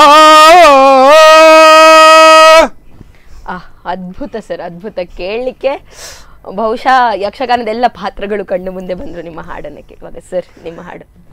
सुभरी है ये जीवन की राहें, कोई तुमसे कह दे हमें भूल जाए. आंसू भरी है ये जीवन की राहें, कोई तुमसे कह दे हमें भूल जाए. आंसू भरी है. ಹಾ ಸರ್, ಥ್ಯಾಂಕ್ ಯು. ಹಾಡಿದ್ದಕ್ಕೆ ಧನ್ಯವಾದಗಳು. ನಾವು ಕೇಳಿದ್ದಕ್ಕೆ ಹಾಡಿದ್ರಿ, ಕೂಡಲೇ ಹಾಡಿದ್ರಿ. ತುಂಬ ಹೃದಯದ ಧನ್ಯವಾದಗಳು ಸರ್. ಸರ್, ಈಗ ನೀವು ಹೇಳಿದ್ರಿ ಈ ಕಂಪನಿ ನಾಟಕಗಳಲ್ಲಿ ಮಾಡ್ತಾ ಇದ್ರಿ ಅಂತ. ಈಗದ ನಾಟಕ ಶೈಲಿ ಒಂದಷ್ಟು ಬದಲಾಗಿದೆ. ಈ ಕಂಪನಿ ನಾಟಕಗಳು ಹೇಗಿತ್ತು ಮುಂಚೆ? ಎಲ್ಲಿಯೋ ಒಂದಷ್ಟು ಟಿಕೆಟ್ ಇಟ್ಟು ಕಂಪನಿ ನಾಟಕಗಳಾಗುವಂಥದ್ದು, ಸೀಟ್ಗಳು ಕೂಡ ಹಾಗೆ ನೆಲದಲ್ಲಿ ಮಕ್ಕಳು ಕೂತು ನೋಡುವಂಥದ್ದು. ನಾವೆಲ್ಲ ಅದನ್ನು ಪಿಕ್ಚರ್ ಅಲ್ಲೇ ನೋಡಿದ್ದು. ನನ್ಗಂತೂ ಕಂಪನಿ ನಾಟಕಗಳ ಬಗ್ಗೆ ಕೇಳಿ ಗೊತ್ತು ಅಷ್ಟೇ. ನಾನು ಕೂಡ ತಂದೆಯವರಾಗ ನನಗೆ ಬುದ್ಧಿ ಬರುವಾಗ ನನ್ನ ತಂದೆ ಕಂಪನಿ ನಾಟಕ ಬಿಟ್ಟು ಬಂದಾಗಿದೆ. ಅಂದ್ರೆ ಆಗೆಲ್ಲ ಈ ಕಷ್ಟದ ಕಾಲ. ನನ್ನ ತಂದೆ ಆ ಕಂಪನಿ ನಾಡಿದ ಕೆಲವು ಕಲಾವಿದರನ್ನ ಮಳೆಗಾಲದಲ್ಲಿ ಭಾಳ ಕಷ್ಟ ಅಲ್ಲ, ನಮ್ಮ ಮನೆಯಲ್ಲೇ ತಂದು ಊಟಕ್ಕೆ ಹಾಕ್ತಿದ್ರು. ನಮ್ಮ ಮನೇಲಿ 2 ತಿಂಗಳು ಉಳಿತಿದ್ರು. ನಮ್ಮಮ್ಮ ಯಾವತ್ತೂ ಹೇಳ್ತಿದ್ಲ. ನಮಗೂ ಅದೇ, ನಮ್ಮ ತಂದೆ ಏನೋ ಮಾಡಿದ್ರು ನಾವು ಹಾಗೆ ಸ್ವಲ್ಪ ಆದ್ರೂ ಇರಬೇಕು ಅನ್ನೋದಷ್ಟು ಆ ಥರ. ಅಂದರೆ ಮತ್ತೆ ನಾನು ಅಂಥ ನಾಡುಗಳನ್ನ ನೋಡ್ಲಿಕ್ಕೆ ಆಗಲಿಲ್ಲ. ನನಗೆಲ್ಲರೂ ಬುದ್ಧಿ ಬರುವಾಗ ಬಿಟ್ಟೇ ಆಗಿದೆ ಅವರು. ಆಗೆಲ್ಲ ನಮ್ಮ ಅಣ್ಣ ಇವರೆಲ್ಲ ಹೇಳ್ತಿದ್ದಾಗ ಅದೇ ಥರ ನೆಲ, ಏನೋ ಒಂದು ಟೆಂಟ್, ಅದೇ ಥರ. ಮತ್ತು ಇದೆಲ್ಲ ಬೋರ್ಡ್ ಬರೋದನ್ನು ನೋಡಿದ್ದಾನೆ. ಇದು ನೀಲಿ ಶಾಯಿ ಎಲ್ಲ ಹಿಡಿದು, ನೀಲಿದೆ ಅಂತ ಬರ್ತಲ್ಲ, ಅದೆಲ್ಲ ಹಿಡಿದು ಬರೋದು. ಏನೋ ಮಳೆ ಬಂದು ತೊಯ್ದೆಲ್ಲ ಬಣ್ಣ ಅದ್ದಿ ಹೋಗುದೆಲ್ಲ ನನಗೆ ನೆನಪು ಅಷ್ಟೇ. ಅದು ಹಾಗೆ. ಈಗ ನೀವು ಮಾಡ್ತಿದ್ದಂತಹ ಕಾಲಘಟ್ಟದಲ್ಲಿ ಈ ನಾಟಕದ ಡ್ರೆಸ್ಗಳಾಗಿರಬಹುದು, ಅದೆಲ್ಲ ಬೇರೆ ರೀತಿಯಲ್ಲೇ ಇರ್ತಾ ಇತ್ತು. ಸೊ ಈಗ ಅಂತಂದ್ರೆ ನೀವು ಬಹುಶಃ ಒಂದು ದಶಕಗಳ ಹಿಂದೆ ನಾಟಕವನ್ನ ಆರಂಭಿಸಿದ್ರಿ. ಈಗಿನ ಕಾಲದಲ್ಲಿ ಬೇಕಾದ ಹಾಗೆ ಟೈಲರ್ ಸಿಗ್ತಾರೆ, ಬೇಕಾದ ಹಾಗೆ ಮೆಟೀರಿಯಲ್ಗಳು ಸಿಗ್ತವೆ, ಬೇಕಾದಾಗೆ ಹೊಲ್ಕೊಳ್ಬಹುದು. ಇವರೆಲ್ಲಾದ್ರೆ ಇನ್ನೊಬ್ರು ಅಂತ ಸಿಗ್ತಾರೆ. ಬಟ್ ಆಗೆಲ್ಲ ಬಹುಶಃ ಊರಿಗೆ ಒಬ್ಬರೇ ಟೈಲರ್, ಊರಿಗೆ ಒಬ್ಬರೇ ಹೊಲಿಗೆ, ಆ ತರ ಇದ್ದಾರೆ. ಸೊ ಆ ರೀತಿಯಲ್ಲಿ ನಟರಾಗಿ ಎಷ್ಟು ಕಷ್ಟ ಆಗ್ತಿತ್ತು, ಅಥವಾ ಹಿಂದೆಯಲ್ಲಿ ಕೆಲಸ ಮಾಡುವವರಿಗೂ ಅಷ್ಟೇ ಕಷ್ಟ ಆಗ್ತಿತ್ತು. ಈಗ ರಂಗ ಸಜ್ಜಿಕೆ ಮಾಡುವುದಾಗಿರಬಹುದು, ಒಂದು ಮ್ಯೂಸಿಕ್ ಮಾಡುವುದಾಗಿರಬಹುದು. ಬಹುಶಃ ಹಾಗೆ ಆಗಿನ ಕಲಾವಿದರಿಗೆ ಎಲ್ರಿಗೂ ಮ್ಯೂಸಿಕ್ ಗೊತ್ತೇ ಇರ್ತಿತ್ತು ಅಂತ ಕೂಡ ಹೇಳ್ಬಹುದು.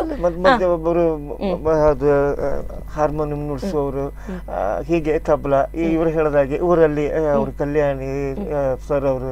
ಕಲ್ಯಾಣಿ ಅವರಂದ್ರೆ ಸತೀಶ್ ಆಚಾರ್ಯಗಳು ಪೂರ್ವದಲ್ಲಿ ಕಲ್ಯಾಣಿ ಅವರದ್ದು ಹೆಸರು ಕೇಳ್ತಿದ್ದೆ ನಾನು. ನಂಗೆ ಯಾರಂದ್ರೆ ಪೇರಡೂರು ಅಂತ ನಾನು ಸಂಪರ್ಕದಲ್ಲಿ ಇರಲಿಲ್ಲ ಅಲ್ಲ. ಸೊ ಅದೇ ಥರ ಇಲ್ಲೂ ನಮ್ಮಲ್ಲೂ ಕೂಡ ಒಬ್ರು ಬಂದರ್ತಿಯವರು ಕೃಷ್ಣ ಶೆಟ್ಟರ್ ಅಂತ, ಅವರದ್ದು ಇದು ಏನು ಹಾರ್ಮೋನಿಯಂ ಬಾರಿಸ್ತಿದ್ರು ಆ ಥರ ಅಂತೆ. ಅದು ಒಂಥರ ಒಂದು ಇವಳು ಇವರ ಮಗಳು ಮುಂದೆ ಹಲ್ಲಿಲ್ವ ಹಾಗೆಲ್ಲ ಹಲ್ಲು ಅವರಿಗೆ. ನಂಗೆ ಅದೆಲ್ಲ ಇನ್ನೂ ನೆನಪದು. ಆ ಥರ ಇದು ಮಾಡ್ತಿದ್ರು ಅಂತ. ಅವ್ರ ಜೊತೆಯಲ್ಲಿ ಇನ್ನೊಬ್ರು ನಮ್ಮ ಧಾರವಾಡದ ಮುರುಗೋಳ ಅಂತ ಅವ್ರ ಊರು, ಶಂಕರ್ ಅಂತ, ಅವ್ರು ತಬಲಾ ಬರ್ತಾರೆ. ಅವರೆಲ್ಲ ನಮ್ಮ ಮನೇಲಿ ಬರ್ತಿದ್ರು. ಶಂಕರ್ ಅಂತೂ ಇತ್ತೀಚೆ ಅಂದರೆ 2 ವರ್ಷ ಕೆಳಗೆ ಸಹಿತ ವರ್ಷಕ್ಕೊಮ್ಮೆ ಬಂದು ಹೋಗ್ತಿದ್ರು ಅಪ್ಪನ ನೆನಪಲ್ಲಿ. ಆ ಥರದ್ದಿದ್ದು. ಮತ್ತೆ ಏನಿದೆ ಡ್ರೆಸ್ಗಳೆಲ್ಲ ಅಂದರೆ ಸಾಧಾರಣದಿದ್ರೆ ಡ್ರೆಸ್ಗಳು ಹಾಗೆ ಯಾವ ಥರ ಇತ್ತು, ಬದುಕೋದಕ್ಕೆ ಸರಿಯಾಗಿ ಇದ್ದಿತ್ತು ಕೂಡ. ಎಲ್ಲ ಇಲ್ಲೊಬ್ರು ಪ್ಯಾಂಟ್ ಎಲ್ಲ ಇದು ಮಾಡ್ತಿದ್ರಲ್ಲ, ಅಂಥದ್ದೆಲ್ಲ ಯಾರಿಂದ ತಗೊಂಡಾದ್ರೂ ಮಾಡ್ತಿದ್ರು. ಮತ್ತೆಲ್ಲ ಸಾಧಾರಣ ಪಂಚೆ ಇಂಥದ್ದು ಉಡುಗೆ ತೊಡುಗೆ ಯಾವ ಪಾತ್ರಕ್ಕೆ ಯಾವ್ದು ಬೇಕು ಅದನ್ನು ಅದು ಆದ್ರೆ ನಮ್ಮ ತಂದೆ ಇದರ ನಂತರ ಕೂಡ ನಮ್ಮ ಅಣ್ಣ, ಅವನ ಹೆಸರು ಅರುಣಕುಮಾರ್ ಆಲಂಬಿ ಅಂತ, ಅವನ ನಿರ್ದೇಶನ ಸಮಯದಲ್ಲೂ ಕೂಡ ಹಾಗೆ ಆ ಪಾತ್ರಕ್ಕೆ ಸರಿಯಾಗಿ ಯಾವ್ದು ಬೇಕು ಅದು ಮಾತ್ರ. ಹರಕಾದ್ರೆ ಹರಕೆ, ಅದು ನನಗೆ ಇದೇ ಬೇಕು, ಯಾವುದು ಹೊಳಪಿದ್ದು ಬೇಕಂದ್ರೆ ಆಗುದಿಲ್ಲ. ಆ ಪಾತ್ರ ನಾವೇ ಪೋಷಣೆ ಮಾಡ್ಕೊಳ್ತಿದ್ವಿ ಕೂಡ. ಯಾಕಂದ್ರೆ ಅದೊಂದು ಕತೆ, ಜನನ್ನ ಹಂತಕ್ಕೆ ಹೋಗ್ಬೇಕಲ್ಲ, ಜೀವನ ಕತೆ ಅದು. ಆ ಒಂದು 3 ಗಂಟೆ 2 ಗಂಟೆ ಆ ನಾಟಕ ಆಗುವಾಗ ಅದೊಂದು ಜೀವನ ಕಥೆನ ಅವ್ರು ಸ್ವೀಕಾರ ಮಾಡಬೇಕು. ಒಬ್ಬದಕ್ಕೆ ಹೀಗಿರುತ್ತೆ, ನಾವು ಅದಕ್ಕೋಸ್ಕರ ತಿದ್ದುಕೊಳ್ಳಬೇಕು. ಬರೀ ಮನೋರಂಜನೆಗೋಸ್ಕರ ಇದು ಯಾವುದೂ ಅಲ್ಲ ಕೂಡ. ಕಾಂತಾರ ಸಿನಿಮಾದಿಂದ ಹಿಡಿದು ಕಾಂತಾರದ ಮೊನ್ನೆ ಕೆಡದಾಗ ಒಂದೇ ಹೇಳಿದೆ, ಒಂದು ಒಳ್ಳೆಯ ಸಂದೇಶ ಇಡೀ ಪ್ರಪಂಚಕ್ಕೆ ಕಾಂತಾರದಿಂದ ಹೋಗ್ತಾ ಇದೆ. ಭಕ್ತಿ ಪ್ರಾಧಾನ್ಯತೆಯಲ್ಲೂ ಇರ್ಬೋದು, ಬದುಕಿನ ವ್ಯವಸ್ಥೆಗಳನ್ನ ಆಗುವ ಏರುಪೇರುಗಳು. ಅದು ಮತ್ತೆ 70ರ ದಶಕ ಅಂತ ಅವ್ರು ಹೇಳಿದ್ರೆ, 70ರ ದಶಕದಲ್ಲಿ ಇದಕ್ಕಿಂತ ಹೀನ ಇದ್ದೈತೆ ನನಗೆ ಗೊತ್ತಿದೆ. ಅದು ಕೂಡ ಬಹಳಷ್ಟು ಕಷ್ಟ, ಬಹಳಷ್ಟು ಬಡತನ. ಅಂದ್ರೆ ಅವರಂತಲ್ಲ, ಎಲ್ಲ ವರ್ಗಗಳಲ್ಲೂ ಆ ಒಂದು ಬಡತನ ಕಾಡ್ತಿದೆ. ಯಾಕಂದ್ರೆ ಸರ್ಕಾರ ಬ್ರಿಟಿಷ್ ಕೈಯಿಂದ ಭಾರತಕ್ಕೆ ಬಂದ ಹಂತ ಅಷ್ಟೇ, ಏನು ಬಹಳಷ್ಟುಗಳು ಆಗಿರ್ಲಿಲ್ಲ ಕೂಡ. ಬದುಕಿನ ವ್ಯವಸ್ಥೆ ಕೂಡ ಹಾಗೆ ಇತ್ತು. ದಲಿತರಿಗಂತೂ ತುಂಬಾ ಕಷ್ಟವೇ ಇರ್ತಿತ್ತು ಕೂಡ. ಅದೆಲ್ಲ ಚಿತ್ರಣವು ಈ ಕಾಂತಾರದಲ್ಲಿ ಬಂದು. ಅದೇ ತರ ಈ ನಾಟಕಗಳು ಅಷ್ಟೇ. ಈಗ ಇವ್ರು ಮಾಡಿದಂತ ಬಯ್ಯ ಮಲ್ಲಿಗೆ, ಎಲ್ಲಾ ನಾಟಕಗಳಲ್ಲಿಯೂ ಜನರಿಗೊಂದು ಏನೋ ಒಂದು ಸಂದೇಶ ಹೋಗ್ತಾ ಇರ್ತದೆ. ಅವರು ಮನೋರಂಜನೆ ಮಾಡ್ಕೊಂಡು ಹೋಗಿರ್ತಾರೆ, ಅದಕ್ಕೆ ನಾವೆಂತ ಮಾಡ್ಲಿಕ್ಕೆ ಆಗುದಿಲ್ಲ ಕೂಡ. ನಮ್ಮ ಹೋರಾಟ ಒಂದು ಸಂದೇಶ ತಲುಪಿಸುವಂತಹದ್ದು, ಸಮಾಜಕ್ಕೆ ಒಂದು ಒಳ್ಳೆ ರೀತಿಯಲ್ಲಿ ತೋರಿಸ್ತದೆ. ಇದು ಕಲಾ ಪ್ರಾಕಾರದಲ್ಲಿ ಇದೊಂಥರ, ಅದು ಕಲಾ ಪ್ರಾಕಾರದಲ್ಲಿ ಎಲ್ಲದೂ ಬರ್ತದೆ. ಅವಳದನ್ನ ಆಶೀರ್ವಾದ ಇದ್ದೇ ಎಲ್ಲ ಮಾಡುವಂತದ್ದು. ಅವಳದನ್ನ ಆಶೀರ್ವಾದ ಮಾಡಿ ಜನರು ಸ್ವಲ್ಪ ತಿದ್ಕೊಳ್ಳಿ ಅಂತ ಹೇಳ್ತಾಳೆ, ನಾವು ಮಾಡ್ತಾ ಇರ್ತೇವೆ. ತಿದ್ದುಕೊಳ್ಳಿಸ್ಬಿಟ್ಟು ಅವ್ರಿಗೆ ಸಂಬಂಧಪಟ್ಟಿದ್ದಷ್ಟೇ. ಹಾಗೆ ಈಗ ಸಂಗೀತದ ಬಗ್ಗೆ, ಸಂಗೀತವನ್ನ ಶಾಸ್ತ್ರೀಯವಾಗಿ ಕಲ್ತದ್ದು ಅಂತ ಇಲ್ಲ, ಅಂದ್ರೆ ಕೇಳಿ ನಮ್ಮ ತಂದೆಯವರೆಲ್ಲ ಸ್ವಲ್ಪ ಇದ್ರದ್ದು ಹಾಡುಗಳನ್ನ ಹಾಡ್ತಿದ್ವಿ. ಈಗ ಯಾವುದು ನನಗೆ ನೆನಪಿಲ್ಲ. ಮತ್ತೆ ಮರಾಠಿ ಹಾಡುಗಳನ್ನ ಆ ದಿನಗಳಲ್ಲಿ ರೇಡಿಯೋ ಮಾಧ್ಯಮದಲ್ಲಿ ಹಾಗೆ ಯಾವುದು ಕೂಡ ಇರ್ಲಿಲ್ಲ. 72 ಇಸ್ವಿಯಲ್ಲೆಲ್ಲ ರೇಡಿಯೋ ಇದ್ಬಿಟ್ರೆ, ಮರ್ಫಿ ರೇಡಿಯೋ ಇದ್ಬಿಟ್ರೆ ಸರಿ ಅಷ್ಟೇ. ಅದ್ರಲ್ಲಿ ಬೆಳಿಗ್ಗೆ ಎಲ್ಲ ಈ ಮರಾಠಿ ಹಾಡುಗಳು, ಭಕ್ತಿ ಗೀತೆಗಳು ಬರ್ತದೆ, ಅದೆಲ್ಲ ಕೇಳ್ತಾ ಇದ್ದೆ. ನನ್ನ ತಂದೆ ಹೇಳಿದ್ದು, ಅದನ್ನು ಕೇಳಿದ್ದು. ಮತ್ತೆ ಯಾವುದೇ ಒಂದು ಚಿತ್ರಗೀತೆ ಬಂದರೂ ಕೂಡ ನಾನು ಕಲಿಬೇಕು. ಅದು ಕಲಿಬೇಕಂದ್ರೆ ನಾನು ಎಲ್ಲೇ ಹೋಗ್ತಾ ಇದ್ರು ಕೂಡ ಅದ್ರ ಗಟ್ಟಿಯಾಗಿ ಹೇಳ್ತಾ ಹೋಗ್ತಿದ್ದೆ. ನನಗಂದ್ರೆ ಇನ್ನೊಬ್ಬ ಬೇಕಾದ್ರೆ ನಾನು ಹುಚ್ಚ ಅಂದ್ರೂ ಬೇಸರ ಇರಲಿಲ್ಲ ನನಗೆ. ನಾನು ಕಲಿಬೇಕಷ್ಟೇ. ಆ ಒಂದು ಇದ್ರ ನಿಟ್ಟಿನಲ್ಲಿ ಏನೋ ಒಂದಷ್ಟು ಸ್ವಲ್ಪ ಈ ಅಲ್ಲಿಗೆ ಪಲಕಗಳನ್ನು ಮೂಲಕ ಹಾಡುವಂಥದ್ದೆಲ್ಲ ಕಲಿ. ಈಗ ಸ್ವಲ್ಪ ವಯಸ್ಸಾಯ್ತು ಬಿಡಿ, ಉಸಿರಿನ ಇದು ಬರುತ್ತಲ್ಲ, ಹಾಗೆ ಸ್ವಲ್ಪ ಕಡಿಮೆ ಆಗ್ತಾ ಇದೆ ಅಷ್ಟೆ. ಮತ್ತು ಎಲ್ಲಿ ಕಲೀಲಿಕ್ಕೆ ಆ ದಿನಗಳಲ್ಲಿ ನಮ್ಗೆ ಇದಿಲ್ಲ. ಉಡುಪಿಯಲ್ಲಿ ಬರಬೇಕು. ಉಡುಪಿಗೆ ಅಂದರೆ ಹಾಲಾಡಿಯಿಂದ ನಮಗೆ ಬರ್ಲಿಕ್ಕಿರೋದು ಒಂದು ಬಸ್, ದುರ್ಗಾಶಂಕರ್ ಅಂತ. ಆ ದಿನಗಳಲ್ಲಿ ಅದನ್ನು ಇಲ್ಲಿ ಬಂದರೆ ಮತ್ತೆ ನಾವು ಹೋಗುದು ಯಾವ ಬಸ್ಸಲ್ಲಿ, ಎಲ್ಲಿ ಇದೆ ನಮಗೆ ವ್ಯವಸ್ಥೆ ಇಲ್ಲ. ಕಲಿಬೇಕು ಅನ್ನೋದು ಇದ್ದಿದ್ದು ಬಿಟ್ಟರೆ ಕಲೀಲಿಕ್ಕೆ ಆಗಲಿಲ್ಲ. ಅಲ್ಲೇನು ಆ ಮಾಧ್ಯಮದಲ್ಲಿ ನಮ್ಮ ತಂದೆಯಿಂದ ಸಿಕ್ಕಿತ್ತು, ಇಂಥ ರೇಡಿಯೋ ಮಾಧ್ಯಮಗಳು ಸಿಕ್ಕಿದ್ದಂದ್ರೆ ನಾವು ಕಲ್ತದ್ದಷ್ಟೇ. ಹಾಗಾಗಿ ಸಂಪೂರ್ಣ ಅದರಲ್ಲಿ ಸಂಗೀತ ಪರಿಣಿತ ಇದೆಯಾ ಕೇಳಿದ್ರೆ ಇಲ್ಲ ಅಂತಲೇ ಹೇಳ್ಬೋದು ಅಷ್ಟೇ. ಆದ್ರೆ ನೀವು ಹಾಡುದು ಕೇಳುದು, ನೀವು ಮನಸ್ಸಿನಿಂದ ಖುಷಿಯಿಂದ ಹಾಡುದು ಕೇಳುದಕ್ಕೆ ಬಹುಶಃ ನಮಗೆಲ್ಲರಿಗೂ ಅದ ಕಾರಣಕ್ಕೆ ನಮಗೂ ಕೂಡ ಖುಷಿ ಆಗ್ತದೆ ಅಂತ ಹೇಳಿ ಸರ್. ಈಗ ಈ ನೀವು ಒಂದಷ್ಟು ಶೂಟಿಂಗ್ ಆಗುವಾಗ ಒಂದಷ್ಟು ದಿನಗಳ ಕಾಲ ಶೂಟಿಂಗ್ ಆಗಿರ್ತದೆ, ಒಂದಷ್ಟು ಸೀನ್ಗಳ ಶೂಟಿಂಗ್ ಆಗಿರ್ತದೆ. ಯಾವ್ದಾದ್ರು ಒಂದು ಸೀನ್, ಈಗ ನೀವು ಆಗದ ಸೀನ್ ಹೇಳಿದ್ರಿ, ಫಸ್ಟ್ ಸೀನ್ ಆಗುವಾಗ ಸ್ವಲ್ಪ ಕಕ್ಕಾಬಿಕ್ಕಿ ಆಯ್ತು, ಅವರಿಗೆ ಅದನ್ನ ಸರಿ ಮಾಡಿದ್ರು ಅಂತ. ಯಾವ್ದಾದ್ರು ಸೀನಲ್ಲಿ ಅಂದ್ರೆ ಒಂದು ತುಂಬಾ ಫನ್ನಿ ಘಟನೆ, ಒಂದು ತುಂಬಾ ನಗುವಂತಹ ವಿಷಯ ಆಗಿದ್ದು, ಅದರ ಬಗ್ಗೆ ನೀವೀಗ ನೆನಪಿಸ್ಕೊಂಡ್ರು ನಗು ಬರುವಂತದ್ದು ಯಾವ್ದಾದ್ರು ಘಟನೆ ಆದದ್ದಿದೆಯಾ? ಅಲ್ಲ, ಅಲ್ಲಿ ದುಃಖದ ವಿಷಯವಿಲ್ಲ ನನ್ನ ಪ್ರಕಾರ, ಯಾವ ಕಲಾವಿದರಿಗೆ ಆಗಲಿಲ್ಲ. ನಾವೆಲ್ಲರೂ ಖುಷಿಯಿಂದ 2 ಸನ್ನಿವೇಶದಲ್ಲಿ ಮಾತ್ರ ಮಗಳದ್ದು ಚೈನ್ ಇಡುವಾಗ 1-2 ಕಡೆ ಇದಿತ್ತು. ನಾವು ನಗನಗ್ತಾ ಇರುವಂತ ಸೆಟ್ಟಿಂಗ್ ಒಬ್ರೊಬ್ರಿಗೂ. ನಾವು ಶೂಟಿಂಗ್ ಇಲ್ದಿದ್ರು ಕೂಡ ನಾವು ಇನ್ನೊಬ್ಬ ಕೂತ್ಕೊಂಡು ಕಾಮಿಡಿ ಮಾಡ್ತಾ ಇದ್ವಿ, ಗಮ್ಮತ್ ಮಾಡ್ತಾ ಇದ್ವಿ. ಇವ್ರು ಹಾಡಾಡ್ತಾ ಇದ್ರು, ನಾನು ಡ್ಯಾನ್ಸ್ ಮಾಡ್ತಾ ಇದ್ದೆ. ಅಲ್ಲಿದ್ದಂತ ಒಂದು ಮಡಿಕೆಗೆ ಇಟ್ಕೊಂಡು ಬಾರಿಸ್ತಾ ಇದ್ರು, ನಾನು ಕುಣಿತಾ ಇದ್ದೆ. ಅದು ಯಾರೋ ಒಬ್ಬರು ಶೂಟ್ ಮಾಡಿ ವೈರಲ್ ಮಾಡಿಬಿಟ್ರು. ನಮ್ಗೆ ಗೊತ್ತಿಲ್ಲ, ಮತ್ತೆ ಅದು ನೋಡಿದ ಮೇಲೆ ನನಗೆ ಗೊತ್ತಾದಂಥ ವಿಷಯ. ಮತ್ತು ಅಲ್ಲಿ ಯಾವುದೇ ರೀತಿಯ ವಾತಾವರಣದಲ್ಲಿ ಎಲ್ಲಿಯೂ ಇದಾದಿಲ್ಲ. ನಾವು ಖುಷಿಯಲ್ಲಿತ್ತು. ಎಷ್ಟಾದ್ರೂ ರಾತ್ರಿ ಬೇಕಾದ್ರೆ ಇರಲಿ, ಹಗಲಿರಲಿ, ಊಟ ಬೇಕಾದ್ರೆ ಲೇಟ್ ಆಗಲಿ, ಬೆಳಗ್ಗೆ ಆಗಲಿ, ಏನಾಗಲಿ, ಅಲ್ಲಿ ಆ ಥರ ಯಾವುದೇ ನಿರ್ಮಾಣ ಆಗಲಿಲ್ಲ. ಸಟ್ಟಿನಲ್ಲಿ. ನಾನು ಹೇಳಿದಲ್ವ, ಕಾಂತಾರದ ಇವತ್ತಿಗಲ್ಲ, ಸಾರ್ವಕಾಲಿಕ ಸತ್ತ. 50 ವರ್ಷ ಬಿಟ್ಟರು ನೀವು ಕಾಂತಾರ ರಿಲೀಸ್ ಮಾಡಿದರೆ ಜನರು ಬರ್ತಾರೆ. ಯಾಕಂದರೆ ಹೃದಯಕ್ಕೆ ಹತ್ತಿರವಾದಂಥ ಕಥೆ ಅದು, ಹೃದಯಕ್ಕೆ ಹತ್ತಿರವಾದಂಥ ಪಾತ್ರಗಳು, ಹೃದಯಕ್ಕೆ ಹತ್ತಿರ ಇರುವಂಥ ದೈವಶಕ್ತಿಗಳು. ಖಂಡಿತ ನಮ್ಮ ಊರಿನ ಕತೆ, ನಮ್ಮ ಮನೆಯ ಕತೆ ಅಂತವೇ ಅನ್ನಿಸುವಂತಹ ಘಟನೆ. ಖಂಡಿತ ನಮ್ಮ ಊರಿನ ಕತೆ ಅಲ್ಲ, ನಮ್ಮ ಊರಿನ ಕತೆ ನಮ್ಗೆ ಹೌದು. ಇದು ಜಗತ್ತಿನ ಕತೆ. ಪಾತ್ರ ಬೇರೆ ಇರ್ಬೋದು, ದೈವದ ಹೆಸರು ಬೇರೆ ಇರ್ಬೋದು, ಅದು ಎಲ್ಲ ಅಖಂಡವಾದಂಥ ಭಾರತದಲ್ಲಿ ಜೀವನದಲ್ಲಿ ಒಮ್ಮೆ ಆದ್ರೂ ಖಂಡಿತ ಖಂಡಿತ ಖಂಡಿತ ಇದು ಅವಿಸ್ಮರಣೀಯವಾಗಿ ನೆನಪಿಸುವಂತಹ ಒಂದು ಕಾಂತಾರ. ಪ್ರಾಯಶಃ ರಿಷಬ್ ಶೆಟ್ಟಿಗೂ ಇದು ಕಲ್ಪನೆಗೆ ಮೀರಿದ್ದಿರ್ಬೋದು, ಅವರಿಗೆ ಎಣಿಸ್ಲಿಕ್ಕೆ ಸಾಧ್ಯ ಇಲ್ಲ ಇದು. ಮತ್ತು ಅವ್ರದ್ದು ಅವಿರತವಾದಂಥ ಶ್ರಮ. ನಾನು ಅದೊಂದು ಎಲ್ರಿಗೆ ಹೇಳ್ಬೇಕು. ನಾನು ಈಗ ಎಲ್ರಿಗೆ ಅಂತೇಳಿ ಇವತ್ತೊಂದು ಮಾತ್ರ ಬಂದು ನಾಳೆ ನಾವು ಹೀರೋ ಮಾಡಿ ಅದು ಪ್ರಾಯಶಃ ಅವ್ರು ಇವತ್ತಿಗೆ ನಿದ್ದೆ ಮಾಡಲಿಲ್ಲ. ಅವರು ಎಷ್ಟು ಅವರು ಶ್ರಮ ಪಟ್ಟಿದ್ದಾರೆ ಅಂತ ಹೇಳಿದರೆ, ರಾತ್ರಿ ಹಗಲು ಆ ಫೈಟ್ ಸೀನಲ್ಲಿ ಕಾಲಿಗೆ ಪೆಟ್ಟಾಗಿದೆ, ಆದರೂ ಇನ್ನೊಬ್ಬರಿಗೆ ಬೇಸರ ಆಗಬಾರ್ದು ಅಂತೇಳಿ ಮುಖದಲ್ಲಿ ಮತ್ತೆ ದರ್ಶನ ತೆಗೆದಿದ್ರೆ ಶಾರ್ಟ್ ಮಾಡೋದು ಮಾಡಲ್ಲ ರೆಡಿ ಮಾಡಿ ಅಷ್ಟು ನೋವನ್ನು ಇಟ್ಕೊಂಡು ನಾವು ಶಾರ್ಟ್ ಮುಗಿಸಿ ಹೋಗ್ತಿತ್ತು. ಅವ್ರು ಕೊನೆ ಬರ್ತಾಯಿದ್ರು. ಬೆಳಗ್ಗೆ ನಾವು 5:30 ಗಂಟೆ ಬರುವಾಗ ಅವ್ರದ್ದು ಮಾಂಟೇಜ್ ಶೂಟಿಂಗ್ ಆಗ್ತಾ ಉಂಟು. ಒಬ್ಬ ನಿರ್ದೇಶಕನಾಗಿ, ಒಬ್ಬ ಕಲಾವಿದನಾಗಿ ಅಷ್ಟು ಜನರನ್ನು ಇಟ್ಕೊಂಡು ಅದರಲ್ಲೂ ನಗುಮುಖದಿಂದ ಯಾರಿಗೂ ನೋವಾಗದ ರೀತಿಯಲ್ಲಿ ವರ್ತಿಸಿದ್ಬಿಟ್ಟಲ್ವ, ಅದು ಗ್ರೇಟ್. ಒಳಗಿಂದ ಯಾರೋ ಒಬ್ಬ ಗುರು ಇದ್ದಾನೆ, ಅದು ಖಂಡಿತ ಹೇಳ್ತೇನೆ ನಾನು. ಇಲ್ಲಂತ ಆ ಕೋಣ ಓಡಿಸೋದು ಹೌದಾ?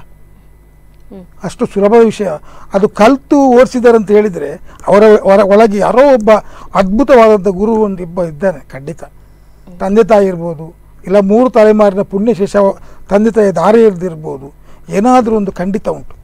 ಅದರ ಮಟ್ಟಿಗೆ ನಾನು ಖಂಡಿತ ಹೇಳ್ತೇನೆ. ನಾನು ತುಂಬ ಶ್ರಮಪಟ್ಟಿದ್ದಾರೆ ಅವರು, ತುಂಬ. ಅವರು ಒಬ್ಬ ಅಲ್ಲ, ಅವರೊಳಗೆ ಇನ್ನೊಬ್ಬ ಯಾರಿದ್ದಾನೆ. ದೈವಶಕ್ತಿಗಳು ಅವರ ಹಿಂದೆ ನಿಂತು ನಡೆಸಿದ್ದವರಿಗೆ. ಇಲ್ಲಂತಾರೆ ಇಷ್ಟು ದೊಡ್ಡ ಪ್ರಾಜೆಕ್ಟಿನ ಎಷ್ಟು ಬೇಗದಲ್ಲಿ ಸಿನಿಮಾದಿಂದ ಥಿಯೇಟ್ರಿಗೆ ಬರಬೇಕಂತಾರೆ ಅದ್ಭುತವಾದಂಥ ಎಲ್ಲ ಶಕ್ತಿಗಳು ಅವರಿಗೆ ಸಪೋರ್ಟ್ ಮಾಡಿದೆ. ಮಾಡು ಮಾಡು ನಾನಿದ್ದೇನೆ ಅಂತೇಳಿ ಪ್ರಕೃತಿ ಅವರಿಗೆ ಸಪೋರ್ಟ್ ಆಗಿ ನಿಂತಿದೆ. ನಿಜವಾಗಿ ಮೆಚ್ಚುವಂಥದ್ದು. ಕಾರ್ಯಕ್ರಮದ ಕೊನೆ ಹಂತಕ್ಕೆ ನಾವು ಬಂದಿದ್ದೇವೆ. ಕಡೆಯದಾಗಿ ಇಬ್ಬರಿಗೂ ಕೇಳುವಂತಹದ್ದು ಒಂದೇ ಪ್ರಶ್ನೆ. ನಿಮ್ಮ ಏನು ಕಾಂತಾರದ ವೀಕ್ಷಕರಿಗೆ ಏನಾದರೂ ಹೇಳಬೇಕು ಅಂತ ಇದ್ರೆ ಹೇಳಿ. ದಯವಿಟ್ಟು ನನ್ನದೊಂದು ಇದು ಪ್ರೀತಿಯಿಂದ ಅಕ್ಕರೆಯ ಕರೆಯಲ್ಲ ನಮಗೆ. ಎಲ್ಲ ಸಿನಿಮಾವನ್ನು ಪ್ರೀತಿಸಿ, ಆದರೆ ಕಾಂತಾರವನ್ನು ಅಪ್ಪಿಕೊಂಡು ಪ್ರೀತಿಸಿ ಅಂತ ಹೇಳ್ತಾ ಇದ್ದೇನೆ. ದಯವಿಟ್ಟು ಯಾರೆಲ್ಲ ನೋಡಲಿಲ್ಲ, ನಾನಿದ್ದೇನೆ ಅಂತ ನೋಡಬೇಡಿ ದಯವಿಟ್ಟು.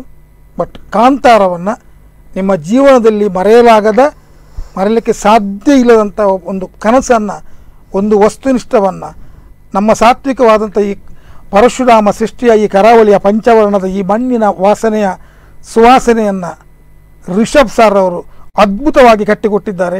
ಇದಕ್ಕೆ ಹೊಂಬಾಳೆಂತಹ ಅದ್ಭುತ ಬ್ಯಾನರ್ನವರು ಸಪೋರ್ಟ್ ಮಾಡಿದ್ದಾರೆ. ಜಗತ್ತಿನಾದ್ಯಂತ ಎಲ್ಲರೂ ಕೂಡ ರಾರಾಜಿಸುತ್ತಿರುವಂತಹ ಈ ಕಾಂತಾರ ಸಿನಿಮಾವನ್ನು ಯಾರೆಲ್ಲ ನೋಡಲಿಲ್ಲ ದಯವಿಟ್ಟು ಥಿಯೇಟ್ರಿಗೆ ಬಂದು ನೋಡಿ, ಆಮೇಲೆ ನಿಮ್ಮ ಅಭಿಪ್ರಾಯವನ್ನು ದಯವಿಟ್ಟು ತಿಳಿಸಿ. ಖಂಡಿತವಾಗಿ ಸರ್, ನೀವೇನು ಹೇಳಬೇಕು ಅಂದ್ಕೊಳ್ತೀರಾ? ಅಷ್ಟೇ. ಮತ್ತೆ ನಾನು ಅದನ್ನು ಹೇಳಿದ್ರೆ ಅವ್ರು ಹೇಳಿದ್ದನ್ನು ನಾನು ಹೇಳಿದಾಗ್ತದೆ. ಅದು ಬದುಕಿನ ಸೂತ್ರತೆ ಇದೆ, ಭಕ್ತಿ ಪ್ರಾಧಾನ್ಯತೆ ಇದೆ. ಕಾಂತಾರ ಸಿನಿಮಾ ನೋಡಿದ್ರೆ ಮಾತ್ರ ಅದೆಲ್ಲದನ್ನು ಅನುಭವ ನೋಡಿದ್ರೆ ಮಾತ್ರ ಅನುಭವ, ಬರೇ ಅನುಭವ ಅಂತಲ್ಲ, ತನ್ನ ಬದುಕಿನ ಮುಂದಿನ ದಿನಗಳಲ್ಲಿ ಇಡುವ ಎಚ್ಚರಿಕೆಯಿಂದ ಹೆಜ್ಜೆ ಇಡುವ ಹಾಗಾಗ್ತದೆ. ಬದುಕು ಒಳ್ಳೆಯ ಸೂತ್ರದಲ್ಲಿ ಹೋಗ್ತದೆ. ಸತ್ಯ ದೇವತೆಯ ಆಶೀರ್ವಾದ ಸದಾ ಇದ್ದೇ ಇರ್ತದೆ. ಇದು ದೈವ ಕ್ಷೇತ್ರ, ಮಣ್ಣೇ ದೈವದ ಮಣ್ಣು, ಪರಶು ಸೃಷ್ಟಿ ಹೇಳಿದ್ದಾರೆ. ಇದಕ್ಕಿಂತ ಹೆಚ್ಚಿಗೆ ಏನು ಹೇಳಲಿಕ್ಕಾಗುದಿಲ್ಲ. ಕಾಂತಾರ ನೋಡಿದ ಮೇಲೆ ಬರೇ ಅಭಿಪ್ರಾಯ ಹೇಳಬೇಡಿ, ಬದುಕಲ್ಲಿ ಅಲ್ಲಿನ ಒಳ್ಳೆಯ ಅಂಶಗಳನ್ನ ಸೂತ್ರತೆಯಲ್ಲಿ ಅಳವಡಿಸ್ಕೊಂಡು ಒಳ್ಳೆ ಬದುಕನ್ನು ನಡೆಸ್ರಿ ಅಂತ ಹೇಳ್ಬೋದು ಅಷ್ಟೇ. ಒಂದು ಮಾತಾಡಲಿಕ್ಕೆ ಅವಕಾಶ ಕೊಡಬೇಕು. ಕಾಂತಾರದ ಕೊನೆಯ 20 ನಿಮಿಷವನ್ನು ದಯವಿಟ್ಟು ಮಿಸ್ ಮಾಡ್ಕೊಳ್ಬೇಡಿ. ಅದ್ಭುತ. ಪ್ರಾಯಶಃ ರಿಷಬ್ ಸಾರು ನಟಿಸಿದಲ್ಲ, ನಾನು ಆಗಲೇ ಹೇಳಿದ್ದೇನೆ ನಾನು. ಯಾಕಂದರೆ ಈ ಕರಾವಳಿಯ ಪಂಚವರ್ಣದ ಈ ಮಣ್ಣಿನಲ್ಲಿ ವಾಸನೆಯಲ್ಲಿ ಪ್ರತಿಯೊಬ್ಬರ ಮನೆಯಲ್ಲೂ ಕೂಡ ದೈವಶಕ್ತಿಗಳಿದ್ದಾರೆ. ಈ ದೈವಶಕ್ತಿಗಳು ಜಗತ್ತಿನಲ್ಲಿ ಭಾಷೆ ಬಾರದೇ ಇರುವಂತಹ ವಿದೇಶಗಳಲ್ಲಿ ಕೂಡ ಈ ಥರ ಆರಾಧಿಸ್ತಾ ಇದೆ ಅಂತಾದರೆ ನಾವು ಏನಲ್ಲ. ನಾವು ಇವತ್ತು ಬಂದು ನಾಳೆ ಎದ್ದು ನಾಡ್ದು ಹೋಗುವವರು. ಈ ಶಕ್ತಿಗಳು ನಾವು ಬರೋಕ್ಕಿಂತ ಮೊದಲು ಇತ್ತು, ಈಗಲೂ ಇದ್ದಾವೆ. ನಾವು ಹೋದ್ಮೇಲೆ ಇರುವಂಥ ವಾಸ್ತವಿಕ ಸತ್ಯ, ಆ ಶಕ್ತಿ ಮಾತ್ರ ಇಲ್ಲಿ ಇರುವಂಥದ್ದು. ದಯವಿಟ್ಟು ಎಲ್ಲರೂ ನೋಡಿ, ನೋಡದಿದ್ದವರು ನೋಡಿ ಇನ್ನೊಬ್ಬರಿಗೆ ಹೇಳಿ ಪ್ರೋತ್ಸಾಹಿಸಿ ಅಂತ ಹೇಳ್ತಿದ್ದೇನೆ. ಈ ಮೂಲಕ ನಿಮ್ಮ ಸ್ಪಂದನ ವಾಹಿನಿಗೆ ನಮ್ಮನ್ನು ಕರೆಸಿ ಪ್ರೀತಿಯಿಂದ ನಮ್ಮ ಹತ್ರ ಮಾತಾಡಿಸಿದ್ದೀರಿ. ನಮ್ಮಿಂದ ಏನಾದರೂ ತಪ್ಪಾಗಿದ್ದರೆ ಕ್ಷಮಿಸಬೇಕು. ನಿಮ್ಮ ಈ ಸ್ಪಂದನ ಚಾನಲ್ ಒಳ್ಳೆ ರೀತಿಯಾದ ಶಿಖರಕ್ಕೆ ಏರಲಿ, ಎಲ್ಲರ ಮನದಾಳದಲ್ಲಿ ಆರಾಧಿಸಲಿ ಅಂತ ಹೇಳ್ತಾ ಇದ್ದೇನೆ. ನಮಸ್ಕಾರ. ಧನ್ಯವಾದಗಳು ಸರ್. ನಿಮಗಿಬ್ಬರಿಗೂ ಕೂಡ ದೀಪಾವಳಿ ಹಬ್ಬದ ಹಾರ್ದಿಕ ಶುಭಾಶಯಗಳನ್ನು ಮತ್ತೊಮ್ಮೆ ಹೇಳ್ತಾ ನಮ್ಮ ಈ ಕಾರ್ಯಕ್ರಮಕ್ಕೆ ಬಂದದಕ್ಕೆ ತುಂಬ ಹೃದಯದ ಧನ್ಯವಾದಗಳು. ನಿಮ್ಮ ಎಲ್ಲ ಮುಂದಿನ ಏನು ಹೇಳಿದೆ ಎಲ್ಲ ಪ್ಲಾನ್ಗಳು, ಎಲ್ಲ ನಾಟಕಗಳು, ಏನು ಪಿಕ್ಚರ್ಗಳು ಎಲ್ಲ ಒಳ್ಳೆಯ ರೀತಿಯಲ್ಲಿ ಮುಂದುವರಿಲಿ ಅಂತ ನಮ್ಮ ಸ್ಪಂದನ ವಾಹಿನಿಯ ಕಡೆಯಿಂದ, ನಮ್ಮ ವೀಕ್ಷಕರ ಕಡೆಯಿಂದ ಹಾರೈಸ್ತಾ ಇದ್ದೇವೆ. ಹಾಗೆ ಸ್ಪಂದನ ಟಿವಿಯ ನಿಮ್ಮ ಈ ಕಾರ್ಯಕ್ರಮಕ್ಕೆ ನಮ್ಮನ್ನು ಕರೆಸಿದ್ದಕ್ಕಾಗಿ ಅನಂತ ಧನ್ಯವಾದಗಳನ್ನ ಹೇಳ್ತೇನೆ. ದೀಪಾವಳಿ ಹಬ್ಬದ ಶುಭಾಶಯಗಳು ತಮಗೂ ಕೂಡ. ಧನ್ಯವಾದಗಳು ಸರ್. ನೋಡಿದ್ರಲ್ಲ ವೀಕ್ಷಕರೇ, ಇಷ್ಟು ಹೊತ್ತು ಸಾಕಷ್ಟು ಮಾತನಾಡಿದ್ವಿ, ಮಾತುಕತೆ ಜೊತೆ ಹಾಡು ಕೂಡ ಕೇಳಿದ್ವಿ. ಏನು ಹೇಳುವಂಥದ್ದು, ನಾವು ಸಿನಿಮಾದಲ್ಲಿ ಹೇಗೆ ಒಂದು 70ರ ದಶಕವನ್ನು ನೋಡಿದ್ವಿ, ಹಾಗೆ ಉದಯ್ ಕುಮಾರ್ ಸರ್ ಜೊತೆ ಆ ದಶಕಗಳ ಒಂದಷ್ಟು ನೆನಪುಗಳನ್ನು ಕೂಡ ಮೆಲುಕು ಹಾಕಿದ್ವಿ. ಹಾಗೆ ಸತೀಶ್ ಸರ್ ಅವರ ಕಾಲದ ಒಂದಷ್ಟು ನಾಟಕಗಳ ಬಗ್ಗೆ, ರಂಗಭೂಮಿಯ ಬದುಕಿನ ಬಗ್ಗೆ ತಿಳಿಸಿಕೊಟ್ರು. ಹಾಗೆ ಕಾಂತಾರದ ಒಂದಷ್ಟು ಹಲವಾರು ವಿಷಯಗಳ ಬಗ್ಗೆ ಕೂಡ ಮಾತನಾಡಿದ್ವಿ. ಇದು ಈ ಹೊತ್ತಿನ ವಿಶೇಷ ದೀಪಾವಳಿ ಸಂಭ್ರಮ. ಕಾಂತಾರದ ಸ್ಟಾರ್ಸ್ ಜೊತೆ ಇನ್ನಷ್ಟು ಸುದ್ದಿ ಮತ್ತು ಮನೋರಂಜನೆಗಾಗಿ ನೋಡ್ತಾ ಇರಿ ಸ್ಪಂದನ.